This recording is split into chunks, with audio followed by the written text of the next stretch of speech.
السلام علیکم ورحمۃ اللہ وبرکاتہ۔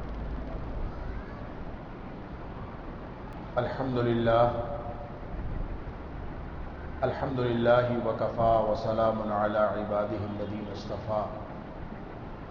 اشہد ان لا الہ الا اللہ وحدہ لا شریک لہ واشہد ان محمدا عبدہ ورسولہ صلی اللہ علیہ وآلہ وسلم۔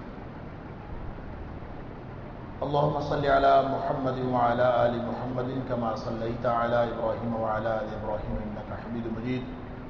اللهم بارك على محمد وعلى آل محمد كما باركت على إبراهيم وعلى آل إبراهيم إنك حميد مجيد۔ أما بعد فأعوذ بالله السميع العليم من الشيطان الرجيم من همزه ونفخه ونفثه۔ بسم الله الرحمن الرحيم۔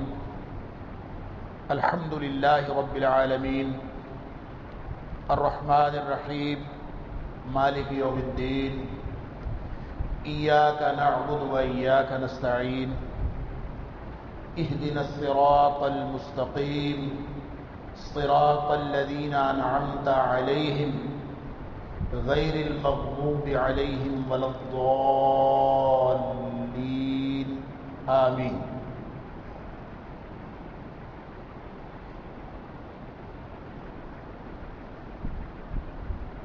اللہ کے قرآن کو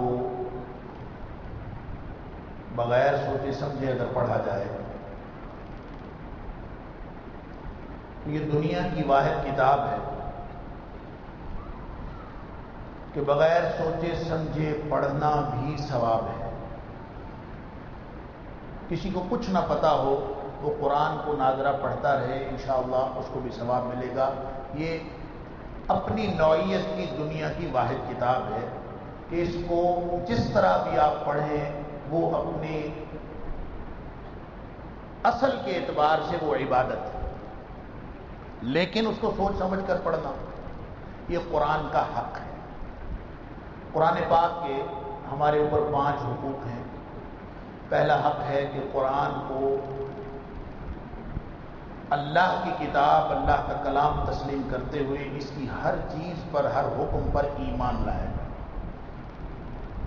دوسرا حق اس کا ہے کہ اس کی تلاوت کی جائے۔ تیسرا حق اس کا یہ ہے کہ اس کو سوچ سمجھ کے پڑھا جائے۔ چوتھا حق یہ ہے کہ اس کے اوپر عمل کیا جائے، اور 5واں حق یہ ہے کہ اس کو آگے پہنچایا جائے۔ اگر یہ 5 کام ہم کر رہے ہیں یا اس کے لیے کوشش کر رہے ہیں تو انشاءاللہ ہم گویا اللہ کے کلام کا حق ادا کرنے کی کوشش کریں۔ تو میں یہ سمجھتا ہوں کہ یہ بڑی سعادت کی بات ہے کہ یہاں پہ ایک ترجمہ قرآن کی تکمیل ہوئی اور دوسری کلاس کا آغاز ہو رہا ہے، اور میرے لیے ذاتی طور پر بڑی سعادت کی بات ہے کہ میں ایک ایسی تقریب میں شریک ہوا ہوں، اور پھر ایسی مسجد کے اندر شریک ہوا ہوں جس کے اندر بزرگوں کی مساعی، ان کی مساعی جمیلہ کا ایک پوری تاریخ اس کے اندر موجود ہے۔ اور میں یہ سمجھتا ہوں کہ نبی اکرم صلی اللہ علیہ وسلم کے ارشاد اقدس کے مطابق البرکۃ مع اکابرکم، جس میں بزرگوں نے کاوشیں کی ہوتی ہیں ان اینٹوں کے اندر بھی برکتیں ہوتی ہیں۔ اور اس مسجد کے بارے میں جس دن مجھے حافظ صاحب نے فون کیا پروگرام لینے کے لیے، میں نے بڑے بزرگوں کو ناراض کر بیٹھا ہوں کہ پروگرام مانگتے ہیں، میں دے نہیں سکتا، میں ملازم آدمی ہوں، میرے پاس وقت نہیں ہوتا۔ تو جس دن مجھے حافظ صاحب نے فون کیا تو میں نے ایک لمحہ تاخیر کیے بغیر ان کی یہ دعوت قبول کر لی، اس لیے کہ میں یہاں اپنی حاضری کو اپنی سعادت سمجھتا ہوں۔ اللہ تعالیٰ بزرگوں کے ساتھ ہم سب کو جنت الفردوس کے اندر اکٹھا فرمائے۔ اور پھر خاص طور پر قرآن پاک کی تفہیم کی تقریر، قرآن پاک کے حقوق ادا کرنے کے لیے ایک کاوش کا آغاز، اور ہو سکتا ہے کہ اس تقریب میں شمولیت کی وجہ سے اللہ تعالیٰ ہمیں بھی ان لوگوں میں لکھ دے جو قرآن پاک کا حق ادا کرنے والے ہیں، اور ہم ان لوگوں میں شامل ہو جائیں جن کے لیے قیامت کے دن کہا جائے گا یقال لصاحب القرآن اقرأ وارتقی، صاحب قرآن کو کہا جائے گا کہ پڑھتا جا اور چڑھتا جا. اور فَإِنَّ مَنزِلَكَ عِنْدَ آخِرِ آیَةٍ تَقْرَؤُهَا، بلکہ اس سے پہلے فرمایا وَرَتِّلْ كَمَا كُنْتَ تُرَتِّلُ فِي الدُّنْيَا، اسی طرح ٹھہر ٹھہر کے پڑھو جس طرح تم دنیا میں ٹھہر ٹھہر کے پڑھتے تھے، تاکہ تمہارا محل اور اونچا ہو. جہاں آخری آیت مکمل ہوگی تیرا محل ہے. یہاں پہ ایک بات سمجھ لیجئے سبق کا آغاز کرنے سے قبل، کیونکہ میں اپنے لیے بھی اور آپ کے لیے بھی میں یہ چاہتا ہوں کہ ہم جب آغاز کر رہے ہیں تو اپنی نیتوں کو ری ٹیون کر لیں، ایک دفعہ پھر ٹٹول لیں کہ ہم کیا کر رہے ہیں، کیا کر رہے ہیں، کیوں کر رہے ہیں. تو نبی اکرم صلی اللہ علیہ وآلہ وسلم کا یہ جو فرمان ہے یقال لصاحب القرآن، اس کا ترجمہ ہم کرتے ہیں حفاظ قرآن کو قیامت کے دن کہا جائے گا. بات یہ ہے کہ حفاظ بھی صاحب قرآن ہے، جس نے حفظ کیا ہے وہ بھی صاحب قرآن ہے، اور جس نے حفظ نہیں کیا اس نے بھی اگر قرآن کو اپنی زندگی میں داخل کیا ہے تو وہ بھی صاحب قرآن ہے. صاحب کا مطلب ہوتا ہے ساتھی والا، صاحب قرآن کا مطلب ہے قرآن والا. اور اتنی سی بات ہے، جس نے دنیا میں قرآن کو اپنا ساتھی بنا لیا، قرآن جب اس کا ساتھی بن گیا تو موت سے لے کر جنت میں داخلے تک قرآن اس کے ساتھ رہے گا. بس اتنی سی بات. اور میں اور آپ ہم طے کر لیں. اور قرآن کا ساتھی بننے کے لیے، اس کو اپنا ساتھی دوست بنانے کے لیے وقت دینا پڑے گا. آپ دن میں 5 دفعہ بھی کسی شخص سے ملیں نا، اس کے ساتھ آپ کی سلام دعا ہو، تو کبھی بھی نہ وہ آپ کو اپنے راز دے گا نہ آپ کے راز پوچھے گا. کبھی حال احوال سے آگے بات نہیں بڑھے گی. بات اس دن بڑھے گی جس دن آپ اس کے ساتھ تنہائی میں بیٹھیں. تو تنہائی کے اندر آپ کسی شخص کے پاس ایک دن بیٹھ جائیں، چاہے نیا ہو، جب آپ اس کے ساتھ بیٹھیں گے تو وہ اپنے راز آپ کو بتا دے گا. آپ کی خیریت پوچھتے پوچھتے آپ سے سب کچھ اگلوا لے گا. تو قرآن کو اگر رازدار بنانا ہے اپنا، اگر زندگی میں داخل کرنا ہے، تو قرآن کے ساتھ اس طرح وقت گزارا کریں جیسے دوستوں کے ساتھ وقت گزارا. یہ ہم طے کر لیں کہ اللہ کے کلام کے ساتھ انشاءاللہ ہمارا وقت گزرے گا، محفل میں بھی اور تنہائی میں بھی. جب یوں وقت گزرے گا تو انشاءاللہ قرآن اپنے سارے فیوز و برکات وہ نکال کے آپ کے سامنے رکھ دے. اور پھر اس کی ایک اور بھی انٹرپریٹیشن یہ ہے کہ آپ ساری زندگی تلاوت کرتے رہیں قرآن، تو ایسے ہے جیسے آپ سمندر کے اوپر تیر رہے. لیکن جب آپ ہیرے جواہرات تک پہنچنا چاہتے ہیں نا، تو آپ کو سمندر میں غوطہ خوری کرنی پڑے. اس غوطہ خوری کے لیے قرآن پاک کا ترجمہ مجمیوں کو نہیں آئے گا. تم اس کو کیسے سمجھیں؟ بڑی سعادت کی بات ہے. میں یہ سمجھتا ہوں کہ یہاں جو 85-86 لوگ مجھے بتایا گیا کہ جو فارغ التحصیل ہوئے ہیں ترجمہ قرآن پڑھ کے، میں ان سے درخواست کروں گا کہ آپ نے ترجمہ پڑھ لیا ہے، 85 مسجدیں سنبھال لیں جا کے. 85 مسجدوں میں آگے یہ فیض جاری ہونا چاہیے. یہ 85 ماسٹر ٹرینر آپ نے تیار کیے ہیں. اور مبارکباد پیش کرتا ہوں میں اس مدرسے کی انتظامیہ کو اور پروفیسر سعید کلیوی صاحب کو. اللہ تعالیٰ یہ خدمت قبول فرمائے. اب یہ 85 لوگوں میں سے کوئی 45، کوئی 40، کوئی 5 ہی کہیں بیٹھ جائیں اور آگے کلاسز کا آغاز کر لیں تو یہ دیے سے دیا جلتا جائے گا، انشاءاللہ انقلاب آ جائے گا. اس تمہید کے بعد ہم سبق کا آغاز کرتے ہیں سورہ فاتحہ سے. اور اس میں ہمارے شیخ، میں درس سن رہا تھا، انہوں نے بسم اللہ الرحمن الرحیم کے حوالے سے گفتگو فرمائی. ہم اس کا ڈائریکٹ آغاز کرتے ہیں الحمدللہ رب العالمین سے. تو بسم اللہ الرحمن الرحیم شروع کرتے ہیں ہم اللہ کے نام سے جو بڑا ہی مہربان نہایت رحم کرنے والا ہے. الحمدللہ رب العالمین. پہلے ترجمہ پڑھ لیجئے، پھر دیکھتے ہیں اس میں اللہ کریم نے ہمیں کیا کہا. قرآن جب بھی پڑھیں نا، اس کے بارے میں یہ سوچیں. قرآن کو پڑھنے کا طریقہ یہ ہے کہ آپ ایک آیت کو، چاہے وہ ایک آیت پڑھ رہے ہیں چاہے 2 آیتیں پڑھ رہے ہیں، اس میں آپ نے یہ سمجھنا ہے کہ میرے اللہ نے مجھے کیا کہا. اقبال نے کہا تھا تیرے ضمیر پر جب تک نہ ہو نزول کتاب، گرا کشا ہے نہ راضی نہ صاحب کشاف. بڑی بڑی تفسیریں پڑھ لینے سے یہ قرآن کی سمجھ نہیں آتی. قرآن کی سمجھ اس وقت آتی ہے جب آدمی یہ سمجھے کہ قرآن مجھے کیا کہنا، اللہ تعالیٰ مجھے کیا فرما. لہذا قرآن پڑھتے ہوئے یہ ذہن میں ہونا چاہیے کہ یہ اللہ کا قرآن میرے لیے ہے. جب آپ کو ایک آیت کی سمجھ آ گئی، مثلا الحمدللہ رب العالمین ہے، آپ نے ترجمہ پڑھ لیا، سب تعریف اللہ کے لیے، اس کے بعد آپ غور و فکر کریں، تفکر فی القرآن کریں، اور بیٹھ کے اکیلے تنہائی میں سوچیں کہ میرے اللہ نے قرآن کا آغاز کیا ہے الحمدللہ رب العالمین سے، تو میرے لیے اس کے اندر کیا ہے. جب آپ سوچیں گے تو انشاءاللہ یہ ایک چھوٹا سا آیت کا ٹکڑا آپ کو ایک بہت بڑا خزانہ محسوس ہوگا فیض و برکات. وگرنہ یہ آیت ہے چھوٹی سی، اس طرح سے پورا قرآن ہے. اللہ تعالیٰ ہم کو اور نبی پاک صلی اللہ علیہ وسلم نے فرمایا لا تنقضی عجائبہ، سوچتے جائیں، پوری دنیا تحقیق کرتی جائے، ساری زندگی لگی رہے، زندگیاں کھپ جائیں گی، قرآن کے عجائبات کبھی ختم نہیں ہو سکتے. لا تنقضی عجائبہ ولا یخلق عن کثرت الرد. دنیا کی کتابیں پڑھنے کے بعد پرانی ہو جاتی ہیں، یہ قرآن ایسا ہے کہ جتنی دفعہ پڑھیں گے نئے نکات سمجھ میں آئیں گے، نئی چیزیں سمجھ میں آئیں گی، اس کے عجائبات کبھی ختم نہیں ہو سکتے. تو بسم اللہ الرحمن الرحیم، الحمدللہ رب العالمین. سب تعریف اللہ کے لیے ہے، رب العالمین جو تمام جہانوں کا رب ہے. الرحمن الرحیم، وہ رحم کرنے والا ہے.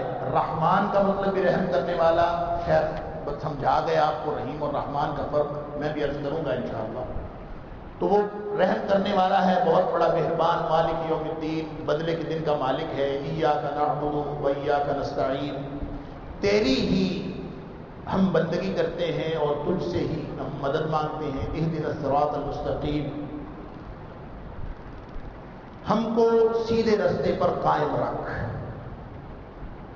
صراط الذین انعمت علیہم، وہ راستہ جو ان لوگوں کا ہے جن پر تیرا انعام ہوا. غیر المغضوب علیہم، ان لوگوں کا رستہ نہ دکھانا جن کے اوپر تیرا غضب ہوا. ولا الضالین، اور ان لوگوں کا رستہ بھی نہ دکھانا جو گمراہ ہو. یہ سورہ فاتحہ بنیادی طور پر دعا ہے، بلکہ یوں کہنا چاہیے کہ یہ دعا بھی ہے اور دعا کے طریقے کی تعلیم بھی ہے. اور یہ بتایا گیا ہے کہ جب اللہ سے دعا کرنی ہے تو کس طرح مانگنی ہے. اس میں دعا کا فقرہ جو ہے وہ تو صرف اہدنا الصراط المستقیم ہے کہ اللہ ہمیں سیدھا رستہ دکھا، یا سیدھے رستے پر قائم رکھ، یا منزل مقصود پر پہنچا، یا سیدھے رستے پر چلا. میں وہاں پہنچوں گا تو میں انشاءاللہ عرض کروں گا. بنیادی طور پر یہ دعا ہے. اس پوری سورت کا مرکزی مضمون دعا ہے کہ سیدھے رستے کی طرف رہنمائی کی دعا. اس کا مطلب یہ ہے کہ جو شخص یہ سورہ فاتحہ کا آغاز کر رہا ہے نا، اس کو سیدھے رستے کی تلاش ہے، تبھی اللہ سے دعا کر رہا. تو جب سیدھے رستے یہ اللہ نے سکھائی ہے کہ تم یہ دعا مانگو، کس طرح مانگو، اس کے پہلے آداب سکھائے.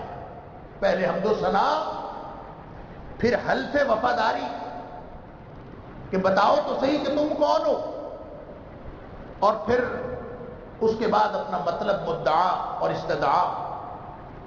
اور یوں کہہ لیجئے کہ اس سورت کے 4 حصے. پہلا حصہ مالک یوم الدین تک ہے، یہ آداب دعا ہے. دوسرا حصہ جو ایاک نعبد و ایاک نستعین پر مشتمل ہے، اس حصے میں استحقاق دعا ہے کہ دعا کا استحقاق کیا ہے، کس بنیاد پر آپ کس سے کیا مانگ رہے ہیں، اس کی بنیاد کیا ہے، وہ حلف وفاداری. اور پھر اس کے بعد دعا ہے، اہدنا الصراط المستقیم دعا ہے، اور اگلی آیت کے اندر وضاحت دعا ہے کہ میں کیا مانگ رہا ہوں، اہدنا الصراط المستقیم کیا ہے، اس کی وضاحت ہے. یہ سارا کچھ ہم نے خود نہیں بنایا، کہ اللہ نے اپنا کلام نازل کیا، اللہ نے ہمیں سکھایا ہے. تو جس کلام کے اندر اللہ کو پکارا جائے، جس کلام کے اندر اپنے اللہ سے، خالق و مالک سے دعا کی جائے، وہ اس انسان کے مقصد تخلیق کے عین مطابق کلام ہے. گویا سورہ فاتحہ انسان کی تخلیق کا مقصد پورا کرتا ہے. انسان کا مقصد کیا ہے؟ وما خلقت الجن والانس الا لیعبدون. تخلیق ہوئی ہے عبادت کے لیے. اور نبی پاک صلی اللہ علیہ وسلم نے فرمایا الدعاء هو العبادہ، الدعاء مخ العبادہ، کہ اصل میں عبادت ہوتی ہی دعا ہے. دعا ہی عبادت ہے یا دعا عبادت کا مغز ہے؟ تو جو لوگ دعا نہیں کرتے وہ گویا اللہ تعالیٰ کی بندگی بھی نہیں کرتے. اب اگر اس کا مطلب یہ ہے کہ جس بات میں بھی اللہ سے کچھ مانگا جائے وہ اللہ کی بندگی ہے. اور اللہ سے مانگنے کا جو طریقہ سکھایا ہے وہ یہ کہ سب سے پہلے حمد و ثنا کرنی اس مالک. تو جس کلام کے اندر حمد و ثنا بھی آ جائے، جس کلام کے اندر مالک کی اور خالق کے ساتھ حلف وفاداری بھی آ جائے اور اس پہ دعا بھی آ جائے، پھر وہ کلام اس فضیلت کا حامل ہوتا ہے کہ نبی پاک صلی اللہ علیہ وسلم نے سورہ فاتحہ کے بارے میں بے شمار فضیلتیں احادیث کے اندر آتی ہیں. اس کے نام بھی بہت سارے. فاتحہ پہلی کھولنے والی، پہلا chapter, opening chapter of the Quran, یہ فاتحہ. پھر اس کے بعد تھوڑا اس کے اور بھی بہت سارے نام قرآن پاک کے اندر. نبی پاک صلی اللہ علیہ وسلم نے فرمایا، علامہ سیوطی نے لکھا ہے کہ اس کے 25 نام ہیں، بلکہ بعض روایات ہیں کہ اس کے 30 نام. اور اس کا ایک وجہ تو روایات ہے کہ روایات کے اندر نام آتے ہیں. جیسے اس کا نام صلاۃ بھی رکھا.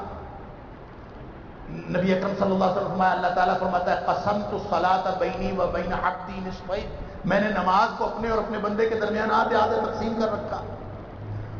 تو فرمایا نماز کو تقسیم کیا ہے، اور جب تفصیل بتائی تو صرف سورہ فاتحہ بتائی. بندہ کہتا ہے الحمدللہ رب العالمین، اللہ فرماتا ہے حامدنی عبدی، میرے بندے نے میری حمد بیان کی. بندہ کہتا ہے الرحمن الرحیم، اثنا علی عبدی، میرے بندے نے میری ثنا کی. مالک یوم الدین، مجدنی عبدی، میرے بندے نے میری بزرگی بیان کی. ایاک نعبد و ایاک نستعین، ھذا بینی و بین عبدی، یہ میرے اور بندے کا آپس کا معاملہ ہے. اہدنا الصراط المستقیم ولعبدی ما سأل، ھذا بینی و بین عبدی ولعبدی ما سأل، جو مانگا میں نے دے دیا. یہ کلام، یہ مکالمہ کس کا ہے؟ انسان کا اور اللہ کا مکالمہ ہے. نبی اکرم صلی اللہ علیہ وسلم فرماتے ہیں، اللہ فرماتا ہے قسمت الصلاۃ بینی و بین عبدی نصفین، میں نے اپنے اور اپنے بندے کے درمیان نماز تقسیم کی ہے. تو اس کا مطلب ہے سورہ فاتحہ ہی صلاۃ ہے. سورہ فاتحہ کا نام صلاۃ بھی ہے. اس کا نام یہ دم بھی ہے. نبی اکرم صلی اللہ علیہ وسلم نے فرمایا تھا وما یدریک انہا رقیہ. جب وہ صحابہ گئے تھے نا تو لوگوں نے ان کی مہمانی کرنے سے انکار کر دیا تھا. پھر ان کے سردار کو کوئی چیز ڈس گئی. انہوں نے کہا کہ کوئی علاج کر سکتے ہو؟ انہوں نے کہا دم کر سکتے ہیں. کیسے، کس چیز سے دم؟ سورہ فاتحہ پڑھ کے دم کر دیا. وہ ٹھیک ہو گئے. بکریاں لے لی. بکریاں لے لی. اب بکریاں تقسیم کرنے کا معاملہ ہوا. انہوں نے کہا جی پہلے نبی پاک صلی اللہ علیہ وسلم سے پوچھ لیں. بخاری شریف کے اندر یہ واقعہ موجود ہے. نبی پاک صلی اللہ علیہ وسلم کو آ کے ساری بات بتائی. اللہ کے رسول صلی اللہ علیہ وسلم نے اس سے پوچھا وما یدریک انہا رقیہ، تجھے کس نے بتایا کہ یہ رقیہ ہے، یہ دم بھی ہے، یہ کس نے بتایا؟ اور نبی پاک صلی اللہ علیہ وسلم نے اس کو انڈورس کیا. آپ نے فرمایا کہ یہ جو آپ نے دم کیا یہ ٹھیک کیا. تو اس کا مطلب یہ ہے کہ جس شخص نے بھی شفا حاصل کرنی ہے، تکلیف سے نجات حاصل کرنی ہے، یہ سورہ فاتحہ دم بھی ہے. رقیہ، اس کا نام رقیہ بھی. بے شمار فضائل اس کے، اور ان فضائل کی اصل میں اہمیت سمجھ میں آتی ہے کہ یہ سورت، کوئی بھی کلام اس وقت فضیلت والا ہوتا ہے. ایک تو سیدھی سی بات ہے کہ اللہ کا کلام ہے، اور جب اللہ کا کلام ہے تو اس کی فضیلت اس وجہ سے ہی ہے کہ اللہ کا کلام. اور دوسری بات یہ ہے کہ اس کے اندر وہ ساری فضیلت عقیدے اور عمل کی جتنی جہاد ہو سکتی ہے وہ اللہ کریم نے اس کے اندر بیان فرمایا. بنیادی عقائد 3 ہیں نا، توحید، رسالت اور آخرت. تینوں عقائد اس میں بیان ہوئے. توحید، آخرت، مالک یوم الدین، الحمدللہ رب العالمین الرحمن الرحیم، توحید ہے. مالک یوم الدین آخرت ہے، اور صراط مستقیم کا تصور انعمت علیہم، ان کا سیدھا رستہ جن پر تیرا انعام ہوا ہے. اور اللہ تعالیٰ نے قرآن میں سورہ نساء میں فرمایا وہ کون ہے؟ من النبیین والصدیقین والشہداء. تو اس کا مطلب یہ ہے کہ نبیوں والے راستے کا جو تصور دے دیا گیا، تو اس میں توحید بھی آ گئی، اس میں آخرت بھی آ گئی، اس میں رسالت بھی آ گئی، عقیدہ بھی مکمل. اب آ جائیں اللہ تعالیٰ کے ساتھ تعلق کے حوالے سے. الحمدللہ رب العالمین، یہ جو الف لام آتا ہے نا حمد کے ساتھ، حمد کا مطلب ہوتا ہے تعریف کرنا، اور تعریف ایسی جس میں شکریہ کے جذبات ہیں. الحمد ہر قسم کی تعریف. یہ جو ال لگا ہے نا یہ معرفہ کرنے کے لیے، استغراق کے لیے. اس کا مطلب یہ ہے کہ دنیا کائنات میں اگر آپ کو کوئی قابل تعریف چیز نظر آئے تو وہ تعریف اصل میں اس چیز کی نہیں ہے. اصل تعریف بنانے والے کی تعریف. تو تعریف کسی کی ہے ہی نہیں، دنیا میں کوئی قابل تعریف ہے ہی نہیں سوائے اللہ کے. الحمد کا لفظ یہ بتاتا ہے کہ ہم جو دنیا میں اتنی نعمتیں ہیں، کتنی نعمتیں ہیں، کتنی. قرآن کہتا ہے ان تعدوا نعمت اللہ لا تحصوها. دنیا کا کوئی سپر کمپیوٹر آج تک ایسا نہیں بنا جو اللہ کی نعمتوں کو گن سکے، گنا ہی نہیں جا سکتا. ان ساری نعمتوں میں جتنا اس کا مثبت پہلو، قابل تعریف پہلو نظر آتا ہے، وہ ساری تعریفیں اللہ کے لیے ہیں. وہ اس چیز کی تعریف نہیں ہے، اس صاحب اس بنانے والے اور موجد کی تعریف نہیں ہے. کوئی بھی قابل تعریف آپ کو شخصیت نظر آئے، کوئی چیز نظر آئے، کوئی منظر نظر آئے، شجر و حجر نظر آئے، تعریف ہے تو اس کی ہے جو قابل تعریف ہے اور جس نے اس چیز کو بنایا. اسرائیلی روایت ایک تفسیر خازن میں لکھی ہے، اور اسرائیلی روایات بس ایسی ہی ہوتی ہیں اور اس کی کوئی اتھینٹسٹی عام طور پر ثابت نہیں ہوتی، لیکن صرف اس تفہیم کے لیے عرض کرنا چاہتا ہوں. اس میں لکھا ہے کہ حضرت نوح علیہ السلام کا اصل نام جو تھا نا وہ عبد الغفار تھا. ان کا نام نوح نہیں تھا. قرآن میں نوح آیا تو کہتے ہیں اصل نام عبد الغفار تھا. تو ایک دن انہوں نے ایک کتے کو دیکھا کہ کتا، اس کو کیڑے پڑے ہوئے تھے. کتا ویسے ہی قابل نفرت جانور ہوتا ہے، اور پھر اس کو کیڑے پڑے ہوئے ہوں تو ایسے دل میں نفرت تو آتی ہے. تو ذرا سی تقاضۂ بشری کے تحت نفرت آئی تو وہ کتے کو اللہ تعالیٰ نے زبان دے دی، اور کتا کہتا ہے کہ اے اللہ کے نبی، تو اگر نبی بنا ہے تو اپنی مرضی سے بنا ہے، اور میں اگر کتا بنا ہوں تو میں اپنی مرضی سے بنا ہوں. اگر تجھے میرے کتے ہونے پر اعتراض ہے تو پھر بنانے والے سے پوچھنا، اور اگر تجھے اپنے نبی ہونے پر کوئی خوشی ہے تو تیری تعریف تو نہیں ہے، تو بنانے والے کی بات. تو تیری اس فکر کے پیچھے بنانے والے پر اعتراض شامل ہے. تو کہتے ہیں کہ حضرت نوح علیہ السلام اس کتے کی بات سن کر رونا شروع ہو گیا، اور اتنا روئے کہ ہمیشہ روتے رہے. ان کے زیادہ رونے کی وجہ سے ان کا نام نوح پڑ گیا، نوحہ کرنے والا، وگرنہ ان کا یہ نام نہیں تھا. واللہ عالم یہ روایت درست ہے یہ نہیں. لیکن بات اس میں یہ ہے کہ کوئی قابل تعریف چیز، نبیوں کو اللہ تعالیٰ بار بار کہتا ہے ذالک فضل اللہ یؤتیہ من یشاء، یہ اللہ کا فضل ہے، اللہ کسی کو نبی بنا دیتا. تو ہم اگر انسان بنے تو ہم اپنی مرضی سے بنے، ہم اگر پورے انسان بنے، معذور نہیں بنے، تو یہ بھی اللہ کا احسان ہے. لہذا جب آپ اللہ کے بارے میں یہ تصور رکھیں کہ دنیا میں جتنی قابل تعریف چیزیں نظر آتی ہیں، ان قابل تعریف چیزوں کی ساری ہر قسم کی تعریف اللہ کے لیے ہے. اگر یہ کوئی چیز نظر آتی تو آپ کو اگر بنانے والے کی طرف دھیان جاتا ہے تو اصل میں یہی شکر کے جذبات ہیں. الحمد وہ تعریف جس میں شکر کے جذبات ہیں. تو بڑا اچھا ہے، ایسے آدمی کسی کو نہیں کہتا، اس وقت کہتا ہے جب وہ کوئی نیکی کرے. تو تو اللہ نے انسانوں کے اوپر کتنی نیکیاں کی ہیں، اللہ نے انسانوں کے اوپر کتنی رحمتیں کی ہیں۔ دیکھیں انعام دو قسم کا ہوتا ہے، ایک انعام وہ ہوتا ہے جو لینے والے کا حق ہوتا ہے، لینے والے کا استحقاق ہوتا ہے، اس نے کوئی کارکردگی دکھائی ہوتی ہے، یہ کہتے ہیں آج 85 لوگوں کو ہم نے انعامات دینے ہیں، انہوں نے آخر وقت لگایا ہے، یہ بھی انعام ہے۔ اس انعام کو، جو انعام کسی کارکردگی کی بنیاد پر ملے، اس نعمت کو ہوتی وہ بھی نعمت اور انعام ہے، لیکن وہ عدل ہوتی ہے، وہ لینے والے کا حق ہوتا ہے۔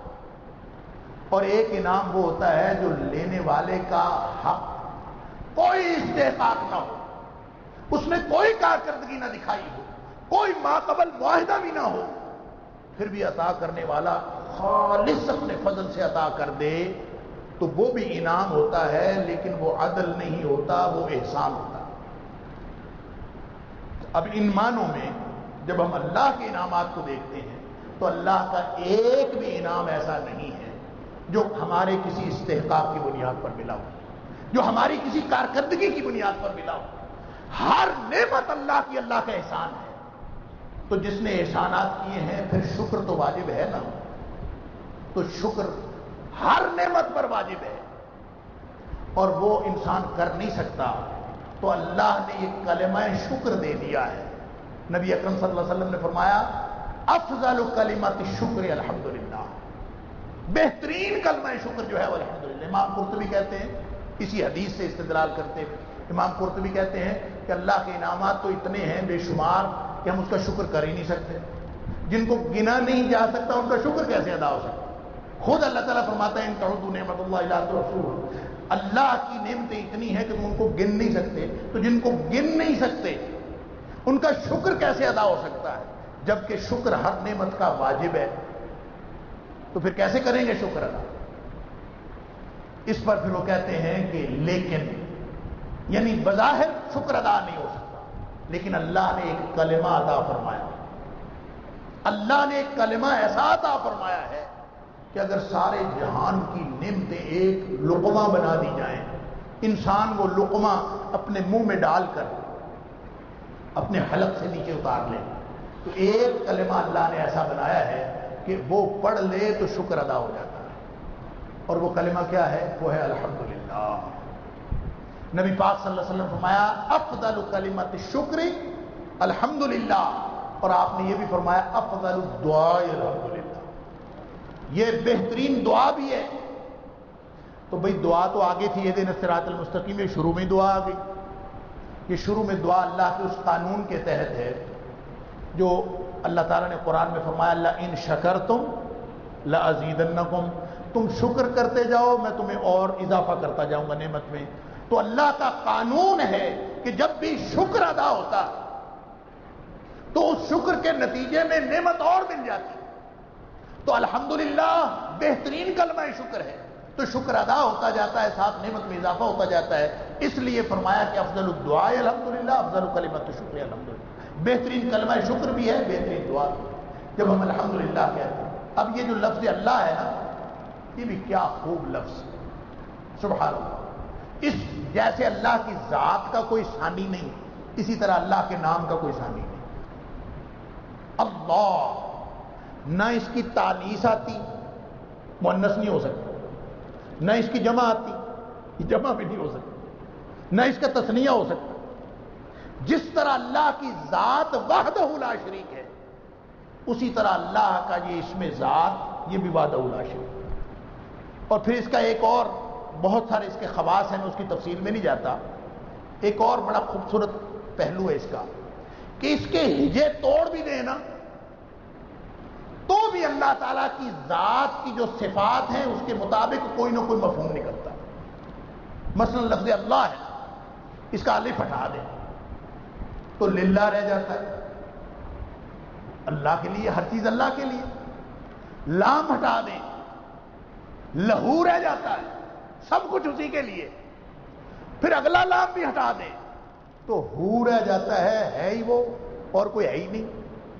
تو یہ لفظ اللہ بڑا ہے، یہ اللہ کا جس طرح اللہ کی ذات وحدہ لا شریک ہے اسی طرح اس کا اسم ذات وحدہ لا شریک ہے. اس کے بے شمار خواص مفسرین نے بیان کیے ہیں، موقع نہیں ہے، لیکن یہ اللہ کا ذاتی نام، صفاتی نام نہیں، یہ ذاتی نام. اور جب ہم کہتے ہیں نا، اسی لیے بعض علماء بہت ناراض ہوتے ہیں جب آپ خدا کا لفظ استعمال کرتے ہیں. لفظ خدا استعمال کرنا اللہ کی ذات کے لیے، بہت سارے علماء کہتے ہیں لفظ خدا استعمال کرنا حرام ہے. اور وہ پتہ ہے کس بنیاد پر کہتے ہیں؟ وہ اس لیے کہتے ہیں کہ خدا ایک کامن ناؤن ہے، خدا اس میں نکرہ ہے. خدا تو فارسی کا لفظ ہے نا، گاڈ کا معنی بھی خدا ہے، انگریزی کا جو گاڈ ہے. تو خدا کئی ہو سکتے ہیں، خدا جھوٹے ہو سکتے ہیں، خدا سچے ہو سکتے ہیں، نیکی کا خدا، برائی کا خدا، ادھر کا خدا، چھوٹا خدا، بڑا خدا، بے شمار تصورات ہو سکتے ہیں. لیکن جو مسلمانوں کا خدا ہے نا، اس کا نام اللہ ہے. مسلمانوں کے خدا کا نام اللہ ہے. تو جب اللہ کا ذاتی نام موجود ہے تو ہمیں کیا ضرورت ہے اس کا ترجمہ کر کے کسی اور زبان کا لفظ استعمال کرنے کی؟ تو لفظ خدا استعمال کرنا منع نہ بھی ہو، حرام نہ بھی ہو، تو اللہ کا جب اس میں ذات موجود ہے تو لفظ اللہ استعمال کرتے. اور پوری دنیا سمجھتی ہے. آپ عیسائیوں میں بیٹھے ہو، یہودیوں میں بیٹھے ہو، آپ کو لفظ گاڈ استعمال کرنے کی ضرورت نہیں. پوری دنیا میں آپ جہاں کہیں بھی جائیں، اگر کوئی انٹلیکٹ کے اعتبار سے، شعور کے اعتبار سے، پڑھائی کے اعتبار سے اعلیٰ ترین سطح کی کوئی گفتگو ہو سکتی ہے، آپ اس میں بھی لفظ اللہ استعمال کریں، پوری دنیا سمجھ جاتی ہے کس کی بات ہو. لہذا کیا ضرورت ہے گاڈ استعمال کرنے کی؟ ہم تو انگریزی میں بھی جہاں کہیں اللہ نے موقع دیا، جہاں کہیں پریزنٹیشن دی، آج تک گاڈ کا لفظ استعمال نہیں کیا. ان کے خداؤں کے لیے استعمال کیا ہے. اپنے خدا کے لیے ہمارا خدا ہے ہی اللہ، اس کا ذاتی نام موجود ہے، ہم لفظ اللہ کہیں، بس بات ختم ہوئی. جب اللہ اس میں جلالت ہے اور یہ موجود ہے تو کیا ضرورت ہے کوئی اور نام لینے کی؟ پھر اگر لینا بھی ہے تو پھر اللہ کے صفاتی نام 99 احادیث کے اندر آتے ہیں. ویسے تو اللہ تعالیٰ نے قرآن میں فرمایا کہ اللہ کی صفات تو ختم ہوتی نہیں ہے. 7 سمندر سیاہی بن جائیں، اللہ پوری دنیا کے درخت جو ہیں وہ قلم بن جائیں اور لکھا جائے تو اللہ کی صفات کبھی ختم نہیں ہوتی. یہ تو ہمیں سمجھانے کے لیے 99 صفاتی نام بھی دے دیے. لیکن ذاتی نام لفظ اللہ ہے، ذاتی نام اللہ، الحمدللہ. لہذا ہر چیز میں آپ اللہ کہیں. کبھی کبھی میں اللہ نخواستہ کہتا ہوں نا، اللہ نخواستہ، حالانکہ خدا نخواستہ ہوتا ہے، فارسی کا لفظ ہے خدا نخواستہ. تو مجھے خدا نخواستہ کہتے ہوئے بھی کچھ ہوتا ہے. میں کہتا ہوں لفظ اللہ چھوڑ کر ہم اگر کس خدا کی بات کر رہے ہیں تو میں ترکیب خود ہی بنائی ہوئی اللہ نخواستہ. کبھی اللہ نخواستہ کہوں تو لوگ ہنس پڑتے ہیں کہ جاہل، اس کو پتہ ہی نہیں.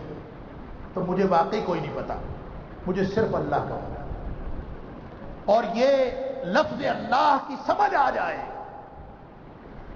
مفسرین نے لکھا ہے کہ یہ جو پہلی آیت ہے نا، دعا کا مقام بہت بعد میں آتا ہے. سب سے پہلا جو نقطہ ہے دعا کا وہ ہے مقام معرفت. آپ کو پتا تو چلے کس سے دعا مانگ رہے ہیں، کس سے بات ہو رہی ہے، کس کے ساتھ گفتگو کا آغاز چل رہا ہے. فرمایا الحمدللہ رب العالمین، میرا معاملہ اس کے ساتھ ہے، ساری تعریفیں اس کے لیے ہیں، ہر قسم کی تعریف اس کے لیے ہے جو تمام جہانوں کا رب ہے. میرا اس کے ساتھ معاملہ ہے. لہذا یہ مقام معرفت ہے. یہ آداب دعا میں جو پہلی سیڑھی ہے. اقبال کا ایک، علامہ اقبال کا جو reconstruction of religious thought in Islam, جو ان کی کتاب ہے خطبات اقبال، تشکیل جدید الہیات اسلامیہ، تو اس طرح کا اردو میں نام ہے، انگریزی خطبات کا بنی. اس کا ایک خطبہ ہے ذات الہیہ کا تصور اور حقیقت دعا، conception of God and reality of prayer. یعنی جو اصل دعا کی جو حقیقت ہے اس میں اقبال یہ کہتے ہیں کہ جو شخص دعا مانگتا ہے نا، اس میں سب سے پہلے دعا مانگنے کا مطلب یہ ہے کہ یہ دیکھیں ہم یہاں پہ کتنے لوگ بیٹھے ہوئے ہیں، یہاں پہ اگر کوئی شخص دعا مانگ رہا ہو تو وہ ان سے تو نہیں مانگ رہا نا، وہ کس سے مانگ رہا ہے؟ اللہ سے مانگ رہا ہے۔ یہ دنیا ساری نظر آ رہی ہے، دنیا ساری کو وہ سن رہا ہے، اللہ کو نہ وہ دیکھ رہا ہے نہ سن رہا ہے، لیکن اس کو یقین ہے کہ میرا اللہ مجھے دیکھ بھی رہا ہے، مجھے سن بھی رہا ہے۔ تو دعا مانگنے کا جو آغاز ہوتا ہے اس کے پیچھے یہ یقین شامل ہوتا ہے کہ میرا اللہ میری سن رہا ہے۔ لہذا اقبال کہتے ہیں، وہ جو اس کا خودی کا تصور ہے، وہ کہتے ہیں پہلا نقطہ ہے کہ فنائے ذات اس بات ذات میں تبدیل ہو جاتی ہے۔ انسان کو یہ یقین ہوتا ہے کہ اس پوری کائنات میں میری آواز سننے والا کوئی نہیں، میرا اللہ میری آواز سننے والا ہے۔ یہ بھری کائنات، یہ ساری دنیا موجود ہے، لیکن یہ ساری دنیا اپنے مشاغل میں مشغول ہے، یہ اپنے رولوں میں پڑی ہوئی ہے، میری نہیں سننے والا، میری سننے والا ہے تو اللہ ہے۔ گویا اس برتر ہستی کا ادراک اور اپنی ذات کا اس بات کہ اگرچہ میں کچھ بھی نہیں ہوں، اس کائنات کے سمندر میں ایک قطرے اور ایک ذرے کی بھی حیثیت نہیں ہے، لیکن میرا مالک چونکہ میری بات سن رہا ہے، اس لیے انسان اپنی حیثیت میں جو کچھ بھی نہ ہو تو اس ذرے کے اندر اپنی ذات کا احساس آ جاتا ہے کہ جب میرا مالک میری سننے والا موجود ہے تو میں کچھ، میرا وجود ہے تو وہ سنتا ہے نا، میں موجود ہوں تو وہ سنتا ہے نا۔ لہذا دعا کے تصور میں برتر ہستی کا ادراک بھی موجود ہے اور اپنی ذات کا اس بات بھی موجود ہے کہ میری ساری دنیا میری نفی کر دے کہ تو کچھ نہیں ہے، ہاں میں کچھ نہیں ہوں، لیکن چونکہ میرا مالک میری سنتا ہے اس لیے میں کچھ ہوں۔ تو فنائے ذات اس بات ذات میں تبدیل ہو جاتی ہے۔ انسان اپنی ہستی کا، برتر ہستی کا ادراک بھی کرتا ہے، اپنی ہستی کا بھی ادراک کرتا ہے۔ لہذا یہ پہلا فقرہ اس پوری صورت کا، یہ پہلا فقرہ ہی مقام معرفت ہے کہ انسان کی اللہ کے ساتھ جو نسبت ہے، اپنے خالق و مالک کے ساتھ جو تعلق ہے، تعریف کر رہا ہے اللہ کی۔ اللہ کوئی تعریف نہیں سوائے تیرے، الحمدللہ، ہر طرح کی تعریف تیری۔ اللہ اکبر۔ کتابی ربط دیکھا، شروع ہو رہا ہے الحمد سے قرآن، ختم ہو رہا ہے اعوذ پہ۔ ابھی آپ نے درس سنا، اعوذ برب الفلق، اعوذ برب الناس۔ ابتدا حمد سے اور انتہا اعوذ سے، پوری زندگی کا فلسفہ حیات، پوری زندگی کا فلسفہ اس میں ہے۔ کیا کہ آئے ہیں اللہ کی حمد بیان کرنے، اور جو جو چیز رکاوٹ بنے اسی سے پناہ مانگ لیں، اللہ کوئی چیز رکاوٹ نہ بن سکے۔ نبی پاک صلی اللہ علیہ وسلم خطبہ پڑھتے تھے، الحمدللہ نحمدہ، ہم اسی کی تعریف بیان کرتے ہیں، وَنَسْتَعِينُهُ وَنَسْتَغْفِرُهُ وَنُؤْمِنُ بِهِ وَنَتَوَكَّلُ عَلَيْهِ۔ اللہ ساری تعریفیں تیری، ہم تعریفیں تیری ہی کرتے ہیں، لیکن تعریف تیری کر کیسے سکتے ہیں؟ وَنَسْتَعِينُهُ، اللہ تیری تعریف کرنے کے لیے مدد بھی تجھ سے مانگتے ہیں، تو مدد کر تاکہ ہم تیری تعریف کر سکیں۔ وَنَسْتَغْفِرُهُ، اللہ تیری تعریف کرنے میں جو کمی کوتاہی رہ جاتی ہے اس پر مغفرت اور بخشش بھی ہم تجھ سے مانگتے ہیں۔ ہر خطبے میں نبی پاک صلی اللہ علیہ وسلم نحمدہ ونستعینہ ونستغفرہ، تعریف اسی کی لیکن اسی کی مدد کے ساتھ، اور پھر اسی کی مدد کے ساتھ ساتھ جو کمی کوتاہی رہ جائے مغفرت۔ اس کا مطلب ہے پوری زندگی ہے ہی اللہ کی حمد بیان کرتے، ہر وقت اللہ کا شکر ادا کرتے جاؤ۔ تو یہ چھوٹا فکرہ نہیں ہے الحمدللہ۔ نبی پاک صلی اللہ علیہ وسلم فرمایا الحمدللہ تملأ المیزان، وہ جو میزان ہے نا جس سے اعمال تلنے ہیں، فرمایا ایک کلمے سے ہی بھر جاتا ہے۔ الحمدللہ، کلمۃ الحمدللہ تملأ المیزان، یہ اس میزان کو بھر دیتا ہے ایک کلمہ ہی، تو یہ کلمہ اس لیے بھرتا ہے کہ اس کے پیچھے مالک کی معرفت ہو جائے۔ اب آئیے تھوڑا سا آگے بڑھے کہ کیوں تک قابل تعریف ہے، کیوں ساری تعریفیں اس کی ہیں؟ اس لیے قابل تعریف ہے کہ وہ رب العالمین ہے۔ الحمدللہ رب العالمین، اس تمام جہانوں کا رب ہے۔ اب عالمین، ویسے تو عالم ہی کہہ دینا، عالم تو عالم کا مطلب کل کائنات ہے۔ اللہ کی ذات کے علاوہ ساری مخلوق عالم ہے، لیکن عالمین کہہ کے اس کی ساری جہات اور سارے پہلوؤں کو کور کر دیا کہ جو بھی کوئی جہان ہو سکتا ہے نا، اشجار کا جہان ہے، پتھروں کا جہان ہے، انسانوں کا جہان ہے، جنوں کا جہان ہے، حیوانات کا جہان ہے، جتنے بھی جہان، فرشتوں کا جہان ہے، سب کا رب وہ ہے۔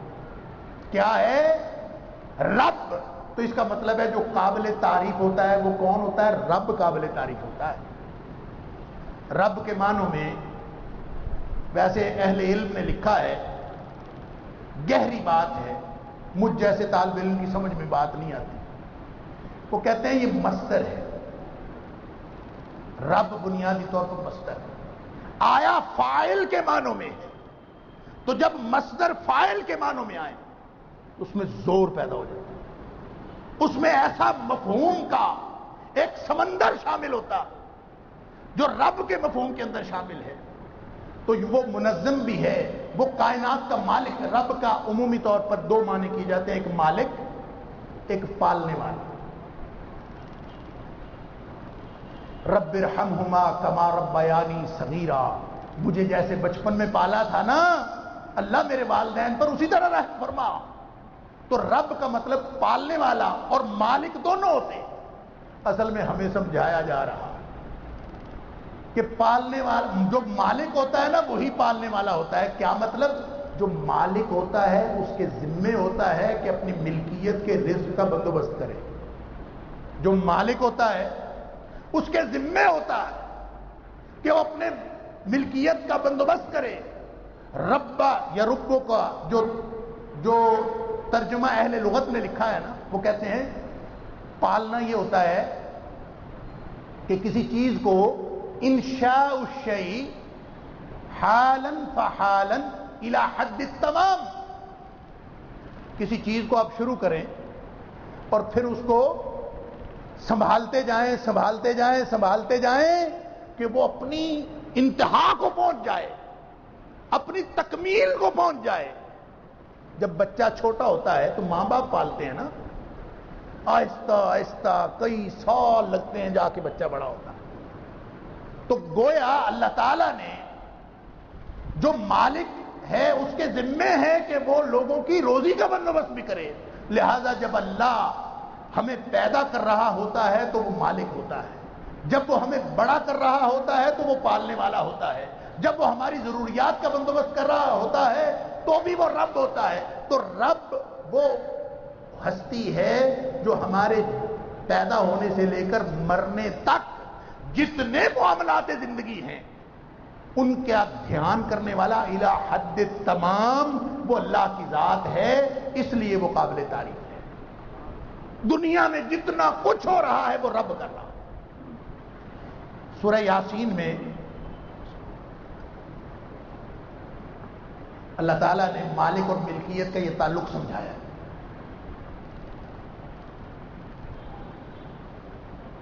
اولم یروا انا خلقنا لهم مما عملت ایدینا انعاما فهم لها مالکون وذللناها لهم فمنها ركوبهم ومنها یاکلون ولهم فیہا منافع ومشارب فلا یشکرون، کہ دیکھتے نہیں ہیں کہ ہم نے اپنے ہاتھوں سے جانور بنا کے تمہاری ملکیت میں دے دیے۔ یہ جو جانور ہم رکھتے ہیں پالتے ہیں وہ ہماری ملکیت بن جاتے ہیں۔ اللہ تعالیٰ فرماتا ہے مالک اور ملکیت کا تعلق نہیں سمجھ میں آتا۔ اولم یروا انا خلقنا لهم مما عملت ایدینا انعاما فهم لها مالکون، بنانے والے ہم ہیں لیکن ہم نے تمہاری ملکیت میں دے دیا۔ وَذَلَّلْنَاهَا لَهُمْ فَمِنْهَا رَكُوبُهُمْ، ہم نے تمہاری خدمت پر معمور کر دیا۔ فمنہا رکوبہم، کچھ پر تم سواری کرتے ہو اور کچھ کو تو کھا ہی جاتے ہو ذبح کر کے، خدمت ہی کرتے ہیں بیچارے، چاہے سواری کرو، وَلَهُمْ فِيهَا مَنَافِعُ وَمَشَارِبُ، دودھ بھی ملتا ہے اس سے، بہت سارے فائدے، شکر نہیں کرتے اللہ۔ یہ تعلق سمجھایا ہے کہ جو مالک ہوتا ہے نا، اب یہ بتاؤ کہ اگر کوئی پیٹ رکھا ہوا ہو گھر میں، کوئی گائے بھینس بکری گھوڑا رکھا ہوا ہے، گدھا، تو جس کی ملکیت اللہ نے ہمیں دے دی ہے، تو گویا مانوی طور پر اللہ کا سوال ہے کہ کبھی اس گدھے کو یا گھوڑے کو یا گائے کو یا بھینس کو یا بکری کو اپنی گھاس کی فکر ہوئی کہ کہاں سے آئے گی؟ کبھی دیکھا ہو کہ اس جانور نے جو آپ کی ملکیت میں ہے، اس کو یہ فکر ہو کہ میرا چارہ کہاں سے آئے گا؟ کبھی فکر ہوئی ہے؟ چارے کی فکر کون کرتا ہے؟ جس کی ملکیت میں دیا ہے وہ فکر کرتا ہے۔ میرا گھوڑا ہے، میرا گدھا ہے، میری بھینس ہے، بکری ہے، اس کو چارہ دینا ہے، اس کی فکر مالک کرتا ہے۔ تو اللہ تعالیٰ فرماتا ہے کہ وَمَا خَلَقْتُ الْجِنَّ وَالْإِنسَ إِلَّا لِيَعْبُدُونَ، میں نے اپنی غلامی کے لیے تمہیں پیدا کیا ہے، مَا أُرِيدُ مِنْهُمْ مِنْ رِزْقٍ وَمَا أُرِيدُ أَنْ يُطْعِمُونَ، میں نے کب کہا ہے کہ مجھے رزق کھلاؤ؟ میں نے کب کہا ہے کہ رزق کما کے لاؤ؟ ان اللہ هو الرزاق ذو القوۃ المتین، دینے والا تو وہ ہے، روزی کا ذمہ دار وہ ہے، تمہیں روزی کی فکر کرنے کی ضرورت نہیں ہے، اور وہ صرف تمہارا پالنے والا نہیں ہے انسانوں کا، وہ سارے جہانوں کا پالنے والا ہے، جس کو روزی کی، پتھر کے اندر کیڑے کو روزی دینے والا بھی وہ ہے، اللہ اکبر۔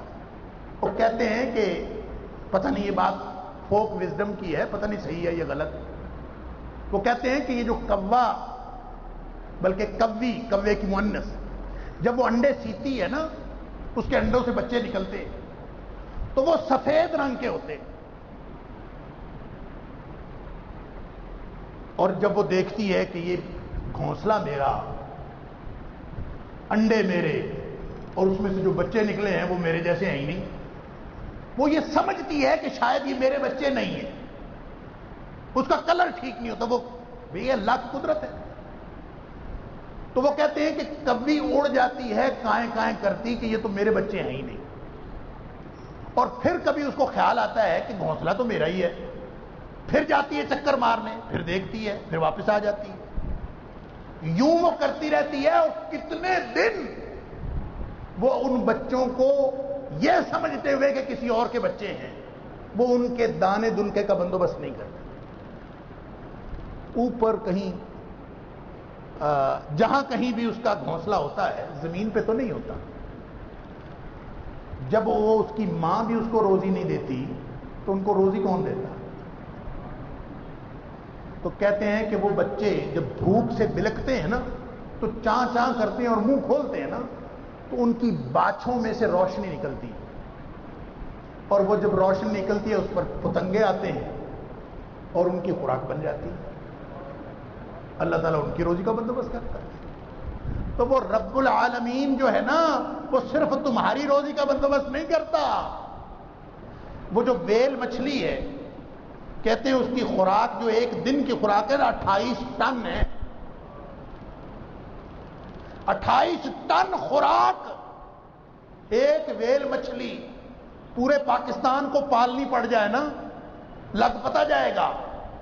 تو رب العالمین ہے، وہ پتہ نہیں سمندر میں بے شمار ویل مچھلیوں کو پال رہا ہے، وہ پورے جہانوں کو، ایک اللہ کی ذات، اس کے علاوہ جتنی مخلوقات ہیں ساری مخلوقات عالمین میں شامل ہیں، لہذا اللہ اپنی ذات کے علاوہ ساری مخلوقات کو، ان کو پالنے کا بندوبست بھی کرتا ہے، ان کو سنبھالنے کا بندوبست بھی کرتا ہے، ان کو قائم رکھنے کا بندوبست بھی کرتا ہے، چونکہ وہ کرتا ہے، چونکہ وہ رب العالمین ہے، مالک بھی ہے، پالنے والا بھی ہے، روزی رساں بھی ہے، اس لیے وہ قابل تعریف ہے۔ الحمدللہ رب العالمین، چونکہ وہ رب العالمین ہے اس لیے الحمدللہ ہے، ہر قسم کی تعریف اسی کی ہے، کوئی اور پالنے والا ہو تو ہم اس کی تعریف کریں، کوئی اور مالک ہو تو اس کی تعریف کریں، دیکھیں لفظ رب جو ہے نا، اکیلا مفرد، یہ اللہ کی ذات کے علاوہ کسی اور کے لیے استعمال نہیں کیا جا سکتا۔ اگرچہ عربی زبان میں مالک کے طور پر یہ استعمال ہوتا، لیکن وہ اضافت کے ساتھ استعمال ہوتا۔ یعنی اگر اس کے ساتھ رب المال، یہ اکثر حدیث کی کتابوں میں اور فقہ کتابوں میں رب المال، مال کا مالک، اور اسی طرح وہ جو بڑی مشہور بات ہے نبی پاک صلی اللہ علیہ وسلم کے دادا عبد المطلب، کہ جب وہ ابرہہ آیا تھا ڈھانے کے لیے کعبہ کو، تو انہوں نے اس سے ملاقات کی خواہش کا اظہار کیا۔ وہ بڑا خوش ہوا کہ کعبے کے متولی نے مجھ سے ملنا چاہا، کوئی منت ترلا کرے گا کہ ہمارا کعبہ نہ ڈھاؤ۔ تو انہوں نے جا کے کہا تھا، وہ مشہور فقرہ مورخین اور سیرت نگاروں نے نقل کیا ہے، تو وہ جا کے اس کو کہتے ہیں کہ میرے 200 اونٹ تیرے بندوں نے پکڑ لیے ہیں، وہ میرے اونٹ واپس کر دو۔ وہ حیران ہو گیا کہ ہم کعبہ ڈھانے آئے بیٹھے، یہ کعبے کا متولی ہے اور بات اپنے اونٹوں کی کرتا ہے، کتنی چھوٹی سی بات۔ تو اس کے جواب میں انہوں نے کہا تھا، انا رب الابل، میں تو اونٹوں کا مالک ہوں، میرے اونٹ مجھے دے دو۔ رہ گیا کعبہ، وَلِلْبَيْتِ رَبٌّ، اس کا ایک رب ہے، اس کا بھی ایک مالک ہے۔ تو یہ رب الابل، یہ نسبت، یہ اضافت کے ساتھ آیا ہے، اور للبیت رب وہ مفرد استعمال ہوا ہے کہ اس کا ایک رب ہے اور وہ ساری قدرتوں طاقتوں کا مالک ہے۔ جو اضافت کے بغیر لفظ رب استعمال ہوتا ہے وہ صرف اللہ کے لیے استعمال ہوتا ہے۔ یہ وقت بتا دیجیے گا سر جی، مجھے بتا دیں کب، جب ختم کرنا میں کر دوں گا انشاءاللہ۔ اچھا، اعوذ باللہ من الشیطان۔ تو انہوں نے کہا تھا انا رب الابل، میں اونٹوں کا مالک ہوں، مجھے تو میرے اونٹ دے دو۔ وَلِلْبَيْتِ رَبٌّ يَمْنَعُهُ، اس گھر کا بھی ایک رب ہے، ایک مالک ہے، وہ خود ہی اس کا بندوبست کرے گا۔ اور پھر دنیا نے دیکھا کہ اس مالک نے بندوبست کر لیا نا، اس مالک نے بندوبست کیا۔ تو رب کا مطلب حفاظت کرنے والا بھی ہوتا ہے، رب کا مطلب الہ حد التمام، انشاء الشیء اہل لغت کے ہاں حالاً فحالاً، ہر حال میں، ہر موقع پر، ہر کیفیت میں، الہ حد التمام، اس چیز کو بڑھوتری دینا، اس کو بہتر بنانا، اس کو پالنا۔ وہ جو نبی پاک صلی اللہ علیہ وسلم نے فرمایا نا کہ بعض اوقات تم ایک کھجور صدقہ کرتے ہو، اللہ پھر اس کو، اس صدقے کو ایسے پالتا ہے جیسے تم اپنے ہاں بچڑے کو پالتے ہو، اللہ پھر پالتا ہے اور اس کو الہ حد تمام لے کے جاتا ہے۔ اور فرمایا قیامت کے دن انسان دیکھے گا تو وہ کھجور کا صدقہ جو اللہ کے ہاں قبول ہو گیا وہ پہاڑ جتنا بنا پڑا ہوگا، کیونکہ اس کو اللہ نے پالا۔ تو وہ رب العالمین ہے، اس لیے قابل تعریف ہے۔ تعریف اس کی اس لیے ہے کہ وہ رب العالمین ہے۔ اور جب یہ مقام معرفت ہو گیا تو پھر آگے کیا کہا، الرحمن الرحیم، وہ رحمان بھی ہے رحیم بھی ہے، دونوں کا معنی رحمتوں والا۔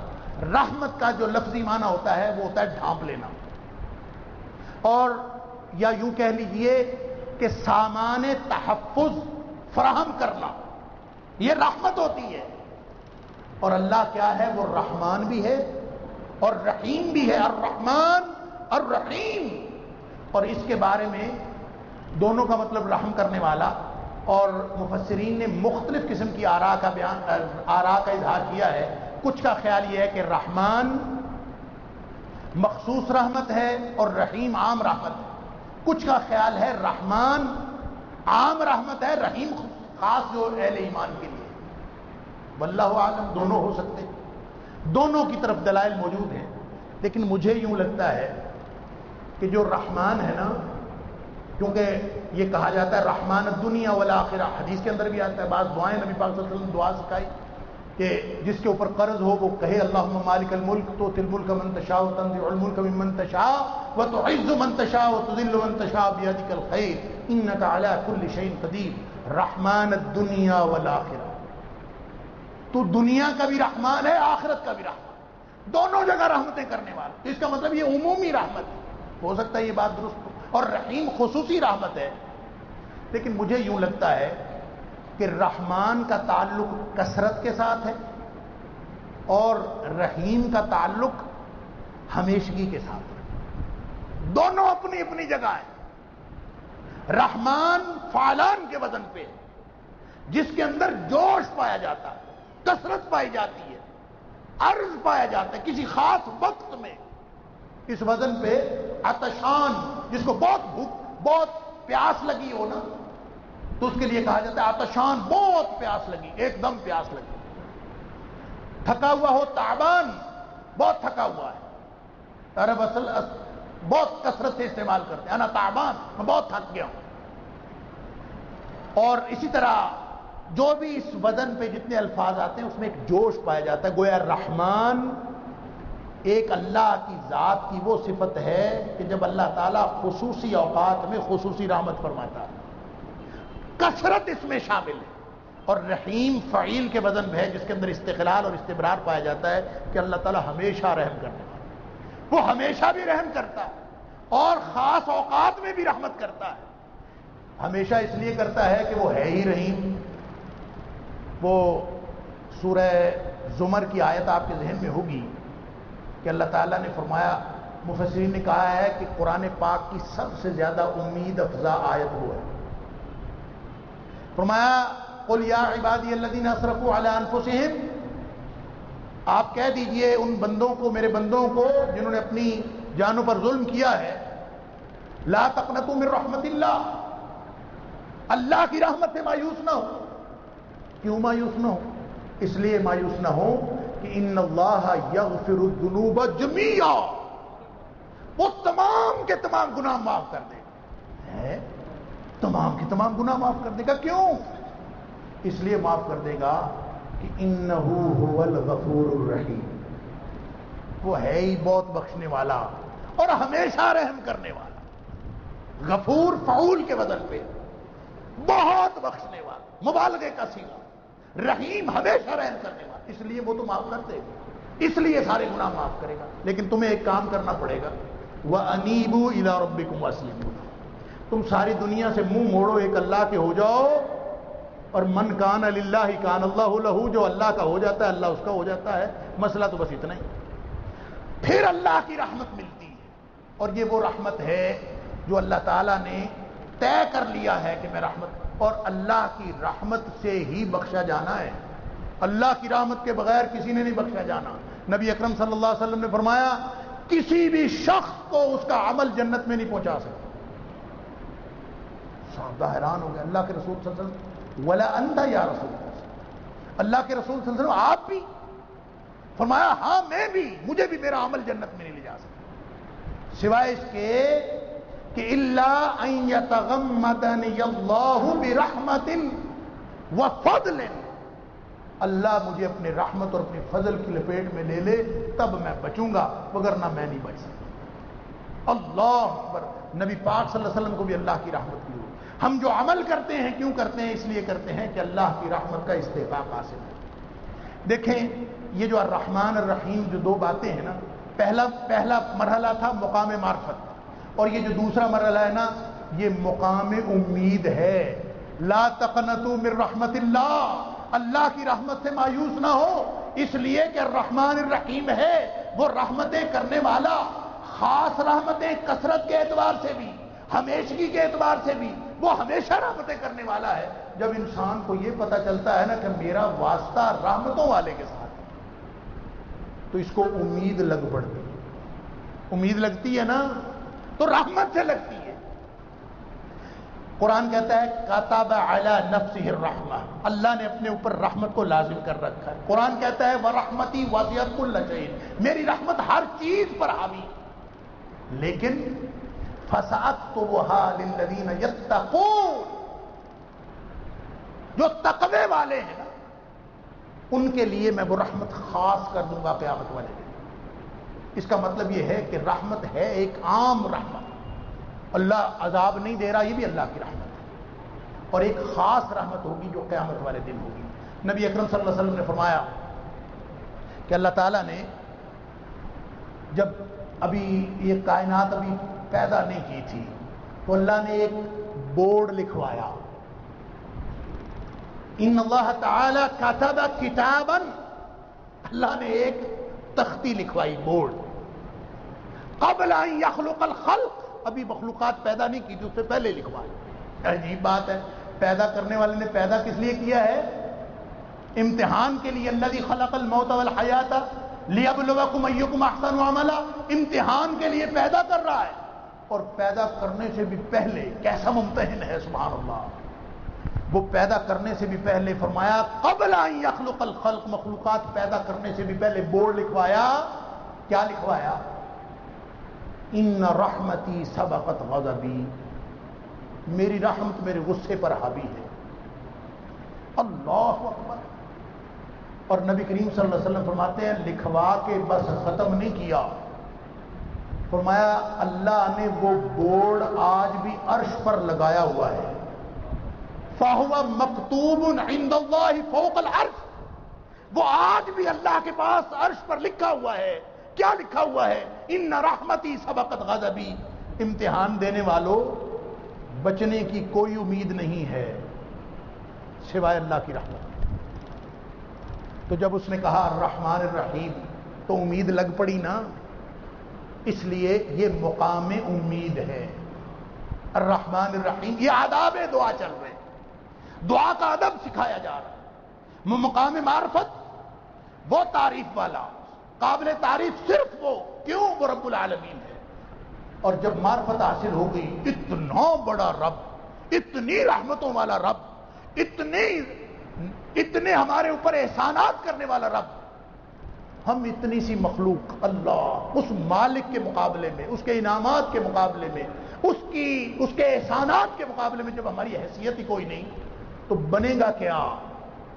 فرمایا الرحمن الرحیم مقام امید ہے، کہ امید لگ پڑی کہ بچ جاؤ گے، کیونکہ لا تقنطوا من رحمت اللہ۔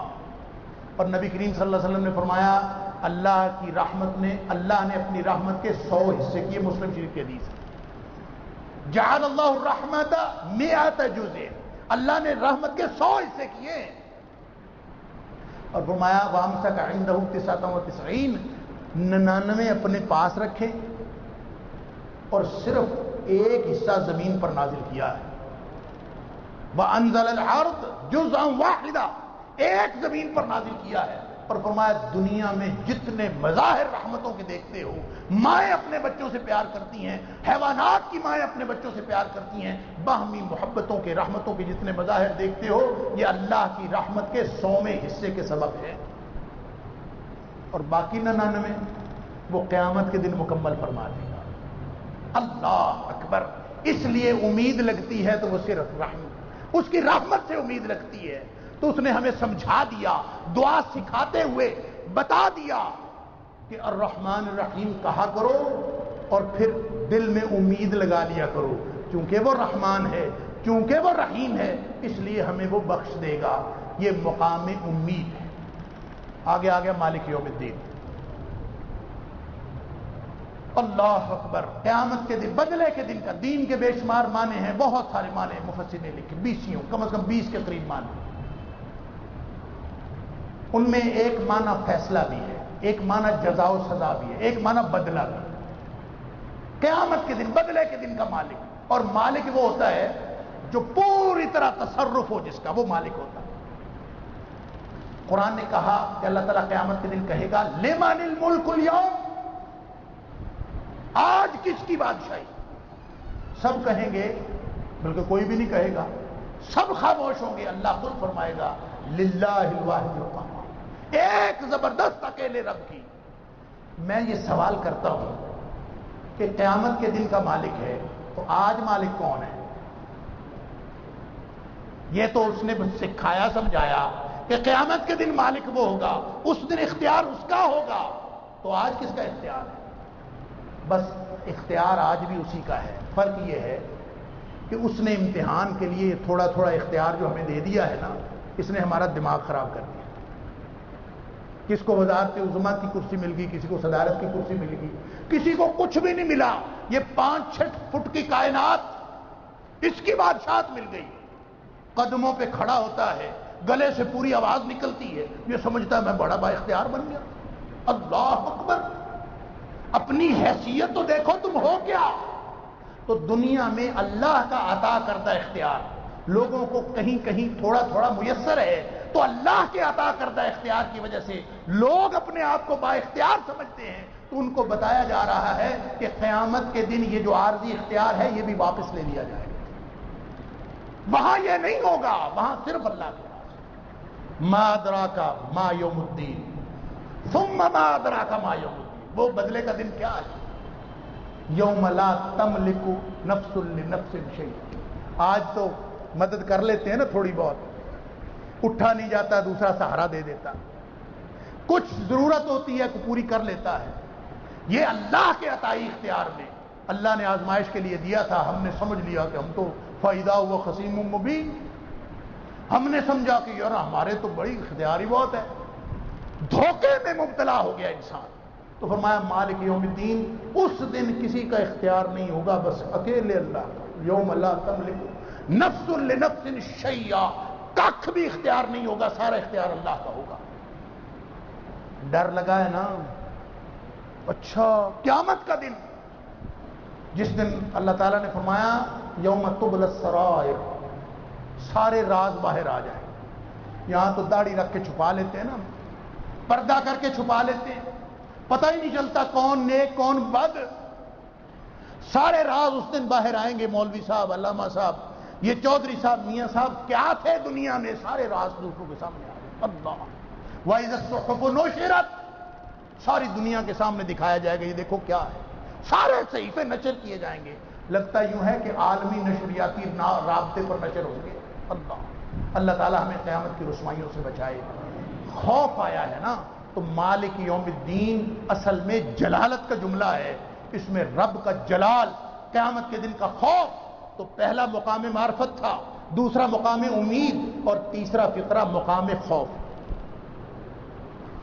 یہ طرح کیفیت ملاحظہ کیجیے. حمد و ثنا ہو رہی ہے، آداب دعا پورے ہو رہے ہیں، اپنی ذات کا احساس، برتر ہستی کا ادراک، قابل تعریف رب العالمین الرحمن الرحیم، مقام امید.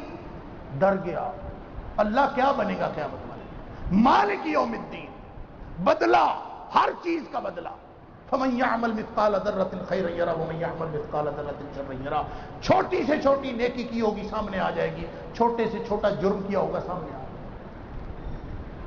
فرمایا جب کتاب رکھی جائے گی نا سامنے، ووضع الکتاب فترى المجرمین مشفقین مما فیہ، مجرم ڈرتے ڈرتے اس کو دیکھیں گے اس میں کیا ہے. فیقولون یا ویلتنا ما لهذا الکتاب لا یغادر صغیرۃ ولا کبیرۃ الا احصاها. حیران ہو جائیں گے دیکھ کے کہ یہ کیسی کتاب ہے کہ اس نے تو ہماری زندگی کی نہ کوئی چھوٹی بات چھوڑی نہ کوئی بڑی چھوڑی، سارا کچھ ہی اس میں ہے. ووجدوا ما عملوا حاضرا. دیکھیں سمجھ لیجئے، بدلے کا دن، حساب کتاب دے سکتے ہیں حساب. نبی اکرم صلی اللہ علیہ وسلم فرمایا من نوقش عذب یا من حوسب عذب. جس کا حساب شروع ہو گیا نا وہ پکڑا گیا.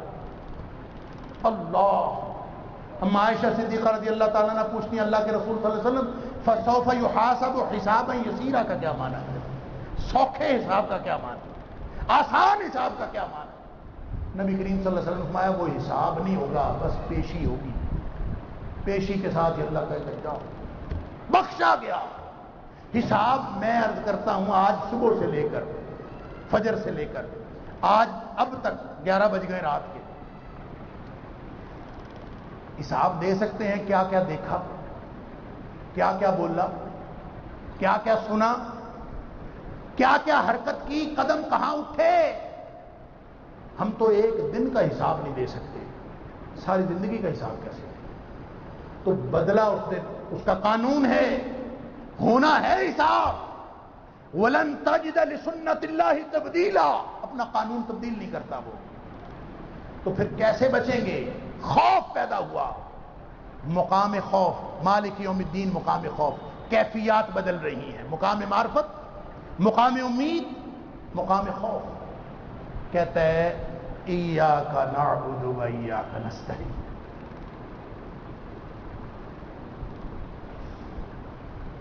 اللہ میرا تو کوئی اور ہے ہی نہیں، میں کدھر جاؤں؟ دیکھیں عربیت کے اعتبار سے نعبدو کا و نستعینو کا درست فکرہ ہے۔ نعبدو کا کہ ہم تیری بندگی کرتے ہیں، و نستعینو کا اور تجھ سے مدد مانگتے ہیں، یہ فکرہ درست، لیکن فرمایا ایاک نعبد، صرف تیری بندگی کرتے، صرف تیری غلامی کرتے اور کسی کی بندگی نہیں کرتے۔ یہ اس کو پہلے لا کے اس میں سٹریس پیدا کیا گیا، زور پیدا کیا گیا ہے کہ اللہ تیرے علاوہ ہم کسی کی بندگی نہیں کرتے، اللہ میرا کوئی اور ہے ہی نہیں، میں تو تیرا غلام ہوں، تو رب العالمین بھی ہے، تو قابل تعریف بھی ہے، تو رحمان بھی ہے، تو رحیم بھی ہے، تو قیامت کے دن کا مالک بھی ہے۔ ڈر مجھے لگ رہا ہے لیکن میرا ہے اور کوئی نہیں، میں تیرے سوا جاؤں کدھر؟ وَإِيَّاكَ نَسْتَعِينُ، اللہ بندگی میں تیری کرنے کا حق ادا نہیں کر سکتا، ایاک نستعین، صرف تجھ سے یہ مدد مانگتے ہیں۔ یہ ہے وہ حلف وفاداری کہ اللہ میں جتنا ہوں، جیسا ہوں، میں تیرا، بہت گناہگار لیکن تیرا۔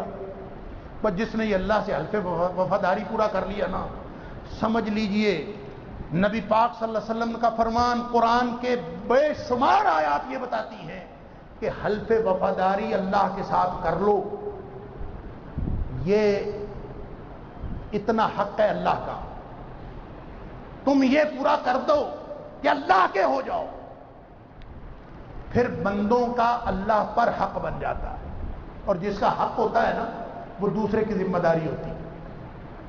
معاذ بن جبل کو رضی اللہ تعالیٰ عنہ کو نبی پاک صلی اللہ علیہ وسلم فرمایا تھا کہ یا معاذ اتدری ما حق اللہ علی العباد وما حق العباد علی اللہ، آپ کو معلوم ہے کہ بندوں کا، اللہ کا بندوں پر کیا حق ہے، بندوں کا اللہ پر کیا حق ہے؟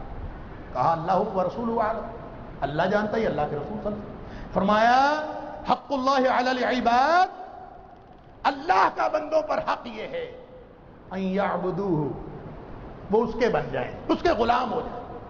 اور یہ سن لیجئے، ہم ترجمہ کرتے ہیں، ہم تیری عبادت کرتے ہیں، جب ہم عبادت ترجمہ کرتے ہیں تو ہمارے ذہن میں آتا ہے کہ بس یہ 5 ٹائم نماز پڑھ لی عبادت ہو گئی، روزے رکھ لیے سال بعد عبادت ہو گئی، حج کر لی عبادت ہو گئی، زکوٰۃ دے دی عبادت ہو گئی، یہ عبادت ہے۔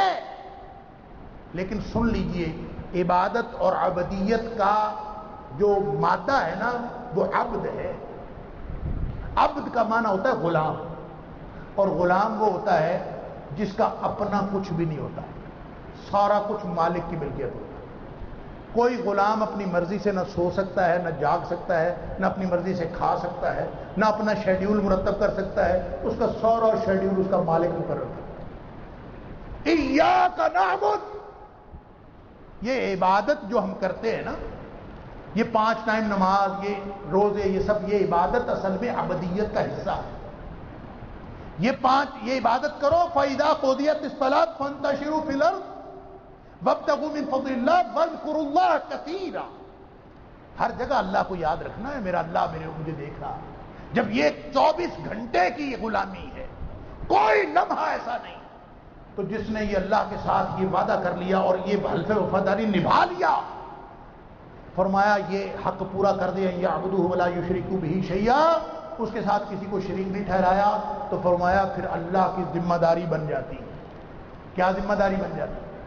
فرمایا ذمہ داری اس کی یہ بن جاتی ہے اللہ یعذب من لا یشرک بہ شیئا، جس نے اللہ کے ساتھ شرک نہیں کیا نا، جو اکیلے اللہ کا خالص اس کا ہے، تو جتنا مرضی گناہگار ہے، جیسا مرضی ہے، اللہ کے ذمے ہے کہ اس کو کبھی عذاب نہ کرے، اس کی ذمہ داری اللہ یعذب من لا یشرک بہ شیئا۔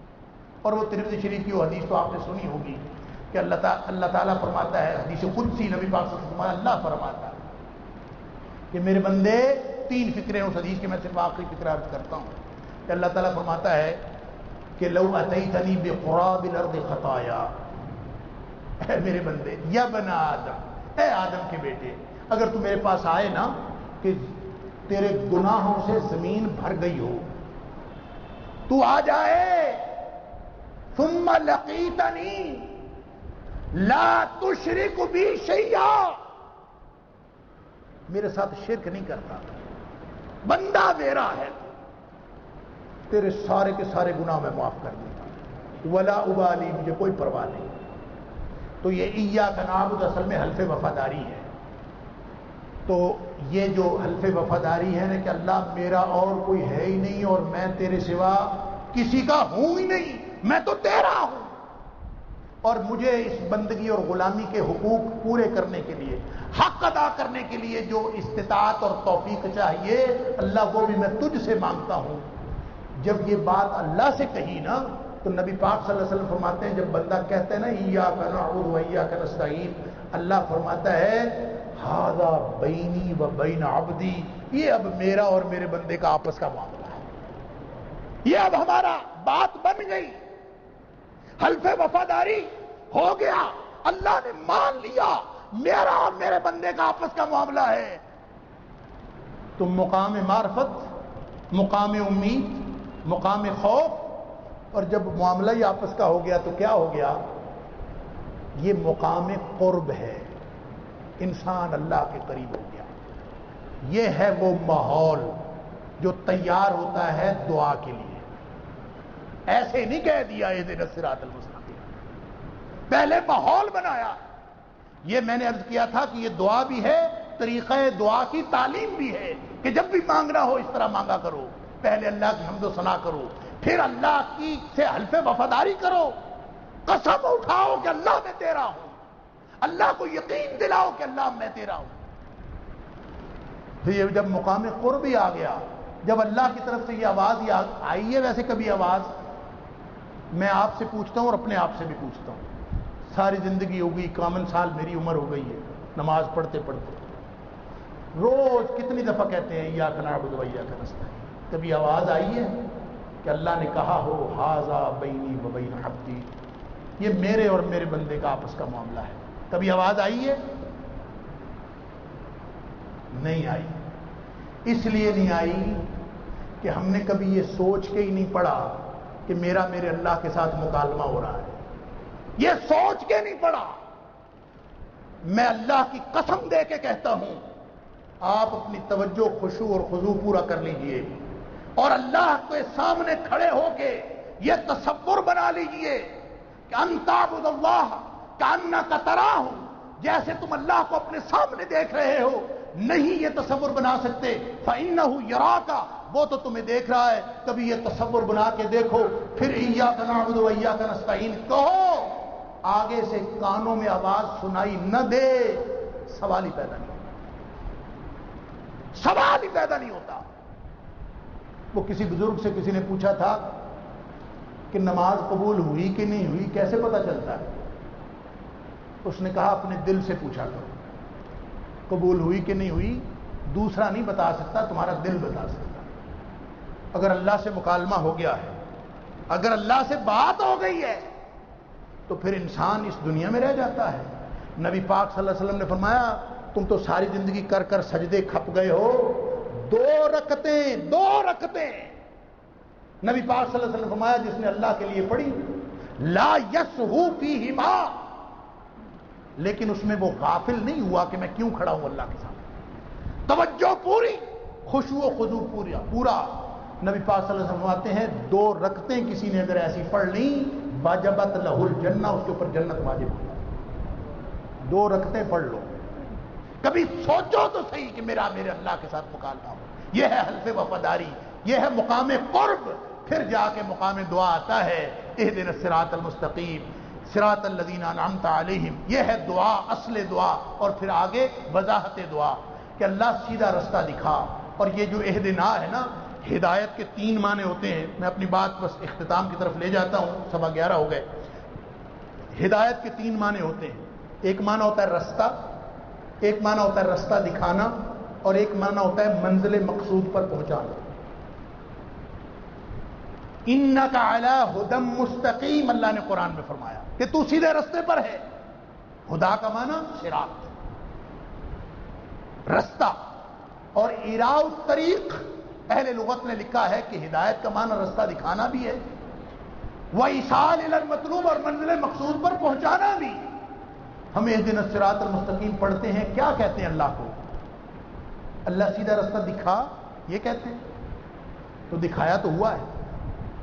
حافظ عبداللہ بہاولپوری رحمہ اللہ فرمایا کرتے تھے کہ ہم جب ہندوستان میں ہوتے تو ہندو مذاق کرتے تھے کہ یہ تمہارا کیسا خدا ہے کہ تم روز کہتے ہو سیدھا رستہ دکھا، سیدھا رستہ دکھا، سیدھا رستہ دکھا، وہ دکھاتا ہی نہیں ہے تمہیں۔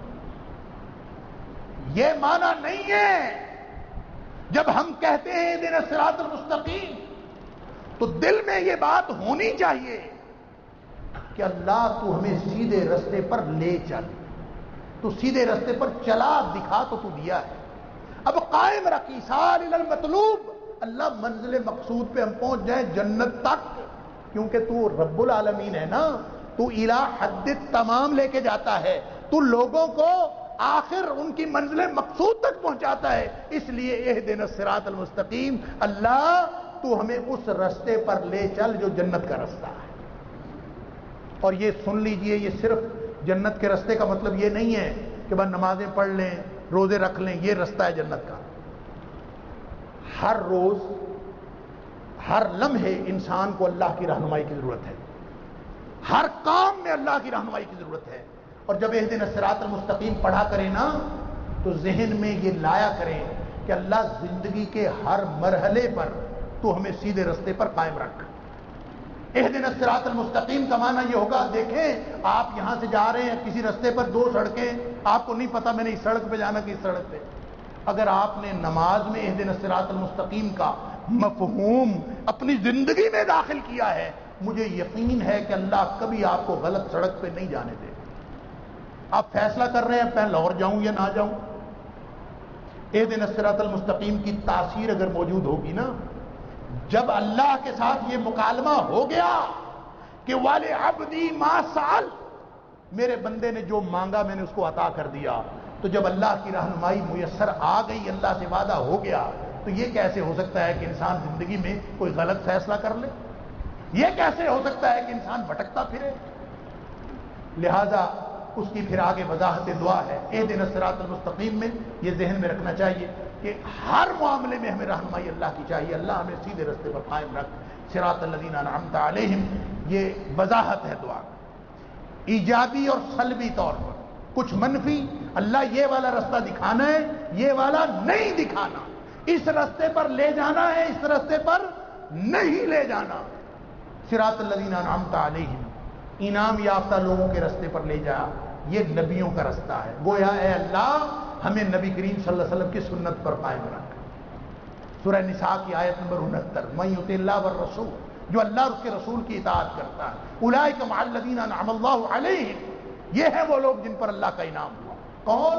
من النبیین والصدیقین والشہداء، اللہ نبیوں کے رستے پر، اللہ صدیقوں کے رستے پر، شہیدوں کے رستے پر، صالحین کے رستے پر، وَحَسُنَ أُولَئِكَ رَفِيقًا، یہ رستہ مل گیا تو اس سے اچھی رفاقت اور کیا ہو سکتی ہے؟ غیر المغضوب علیہم، اللہ جو مغضوب علیہم ہیں ان کے رستے پر نہ لے کے جانا، ان سے مراد یہودی ہیں۔ اللہ تعالیٰ نے سورہ بقرہ کی آیت نمبر 90 اور سورۃ المائدہ کی آیت نمبر 60 میں یہ بتایا کہ مغضوب علیہم یہودی، اور وَلَضَّالِّینَ، یا اللہ ان لوگوں کا رستہ بھی نہ دکھانا جو گمراہ ہوئے، ان سے مراد عیسائی ہیں۔ سورہ نساء کی آیت نمبر 44 میں اللہ تعالیٰ نے فرمایا کہ وہ لوگ جن کو اللہ نے کتاب کا ایک حصہ دیا تھا، یشترون الضلالہ، انہوں نے گمراہی خریدی، تو گمراہ لوگ عیسائی ہیں۔ اور نبی پاک صلی اللہ علیہ وسلم نے اس کی وضاحت کی، قرآن خود، القرآن یفسر بعضہ بعضا، قرآن اپنی وضاحت خود کرتا ہے۔ تو گویا انعمت علیہم، نبی، صدیق اور شہیدوں والا رستہ، اللہ اس رستے پر لے چل، یہ ہے اصل میں دعا۔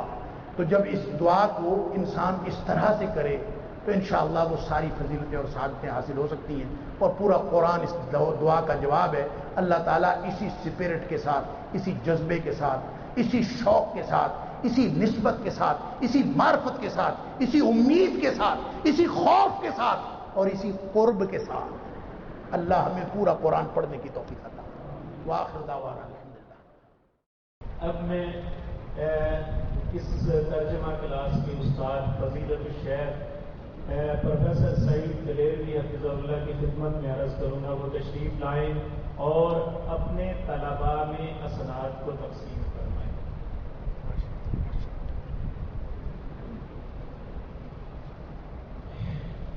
سب سے پہلے میں عرض کروں گا محمد ابراہیم بل محمد علی کوکر صاحب تشریف لائیں۔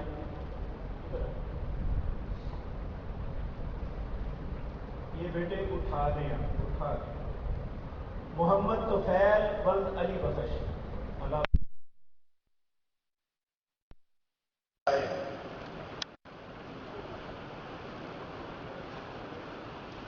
طاہر محمود جنجوا صاحب،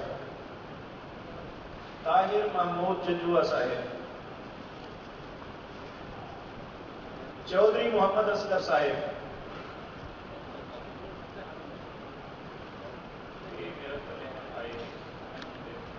سب آ گیا، سب آ گیا،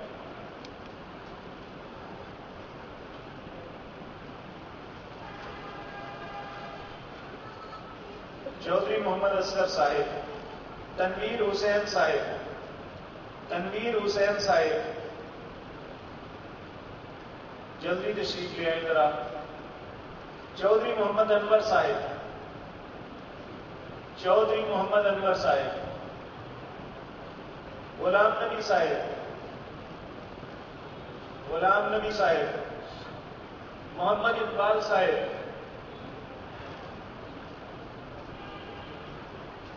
غلام نبی صاحب،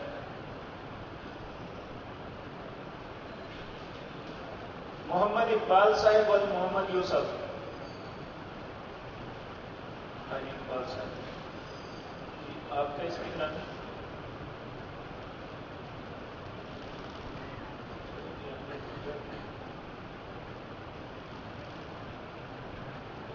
ناصر علی صاحب،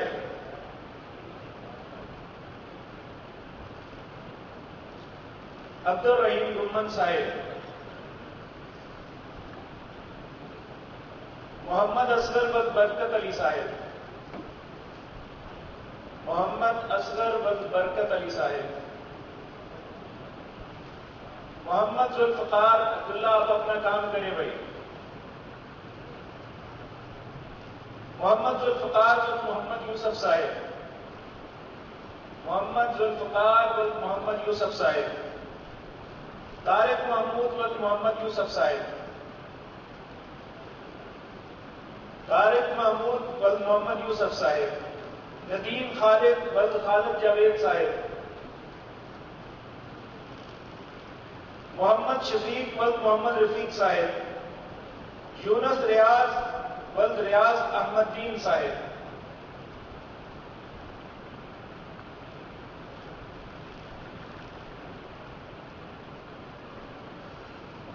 یونس ریاض صاحب، یونس ریاض صاحب،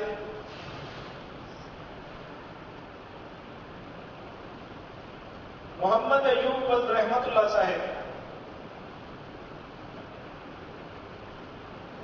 محمد ایوب صاحب، محمد مجاہد صاحب، محمد مجاہد محمد اسلم صاحب،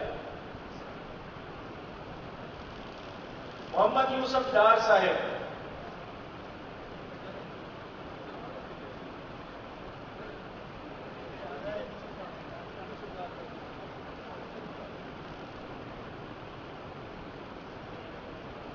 محمد سلیم محمد حنیف مغل صاحب، محمد سلیم، محمد اقبال سہیل صاحب،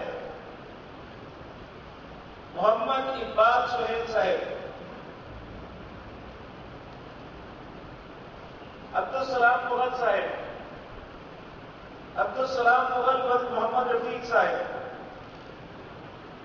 محمد گلزار مغل عبد الرحیم صاحب،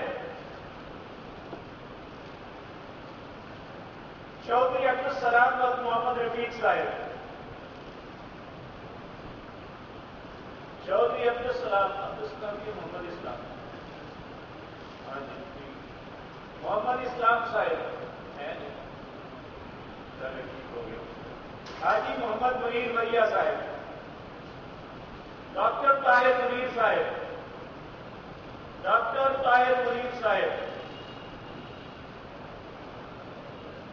محمد عتیق مغل صاحب،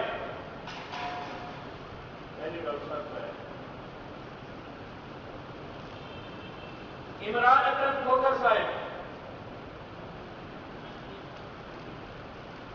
عمران اکرم کھوکر صاحب، احسان اللہ صاحب، احسان اللہ بن عطا اللہ، عمران اکرم صاحب تشریف لائے ہیں، احسان اللہ بن عطا اللہ صاحب، حاجی عمران یوسف بٹ صاحب، حاجی عمران یوسف صاحب، عامر رحمان بن منظور حسین،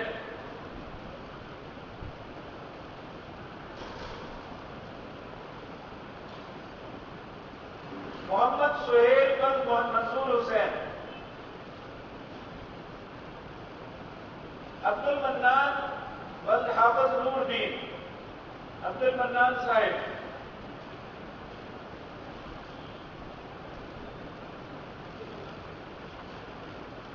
غلام عباس صاحب بن خدا بخش، غلام عباس،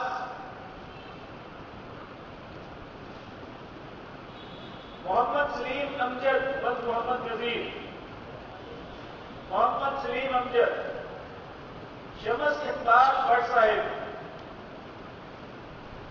شمس اقبال بٹ صاحب، محمد فاروق بن محمد طاہر، محمد فاروق بن محمد طاہر، محمد کاشف بن محمد یعقوب،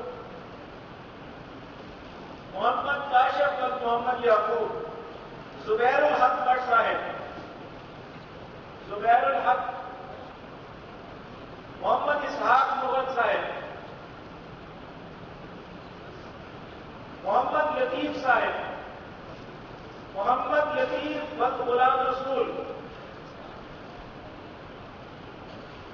محمد لطیف بن غلام رسول، عنایت اللہ مغل صاحب، عنایت اللہ مغل، حافظ عبد العزیز صاحب،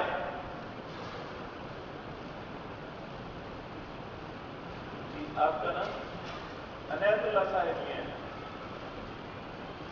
حافظ عبد العزیز صاحب، حافظ محمد طارق صاحب، حافظ محمد طارق صاحب، محمد حنیف بن شیر محمد صاحب، محمد حنیف بن شیر محمد صاحب، یہ پہلے طارق صاحب جلدی آ جائیں بھائی جان، جلدی آ جائیں،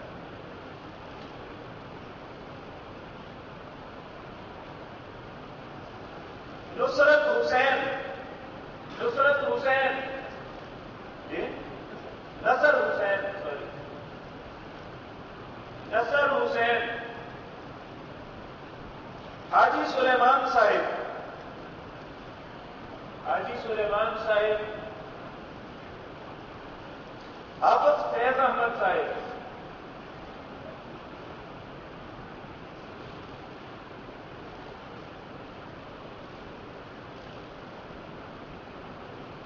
حافظ فیض احمد، عبد القدوس مجاہد صاحب،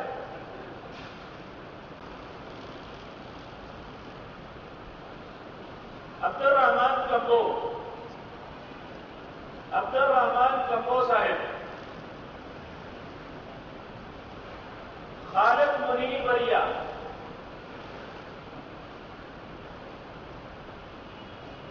ناصر شہزاد،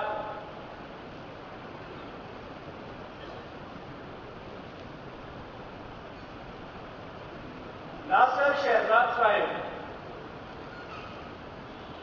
ناصر شہزاد صاحب، امجد شہزاد صاحب، امجد شہزاد بن نور الدین، عبد الرحمان بن عبد الغفور جٹ،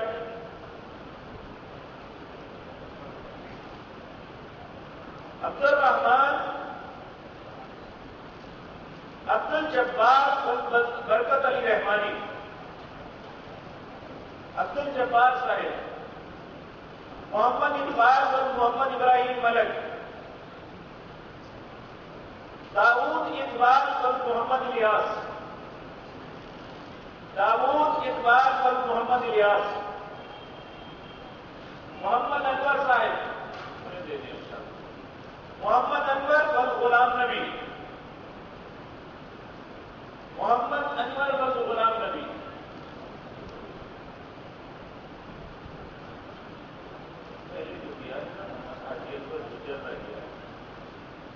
ہاں وہ نہیں ہے آپ کا، یہ صرف صنعت بدل لیں۔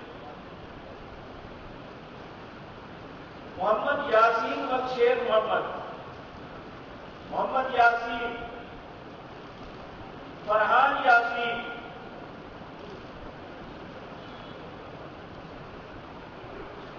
محمد یاسین صاحب، فرحان یاسین صاحب، فرحان صاحب، محمد کاشف بن محمد حفیظ، محمد کاشف بن محمد حفیظ، محمد شریف خان صاحب، محمد شریف خان، محمد اسلم ولد حسن گل خان صاحب، محمد امجد ولد محمد شریف مہر، فیصل انور صاحب، محمد آصف اقبال صاحب، محمد حفیظ ولد اللہ رکھا، محمد حفیظ ولد اللہ رکھا، صبغت اللہ، صبغت اللہ، صابر حسین ڈار صاحب، شبیر احمد نور صاحب، رانا محمد حنیف صاحب، رانا محمد حنیف صاحب، محمد فاروق صاحب،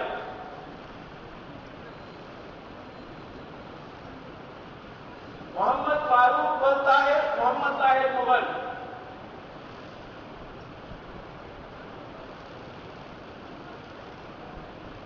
امجد یوسف صاحب،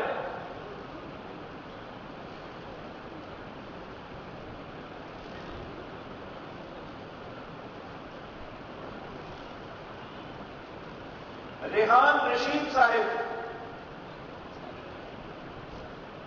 ریحان رشید، محمد رفیق،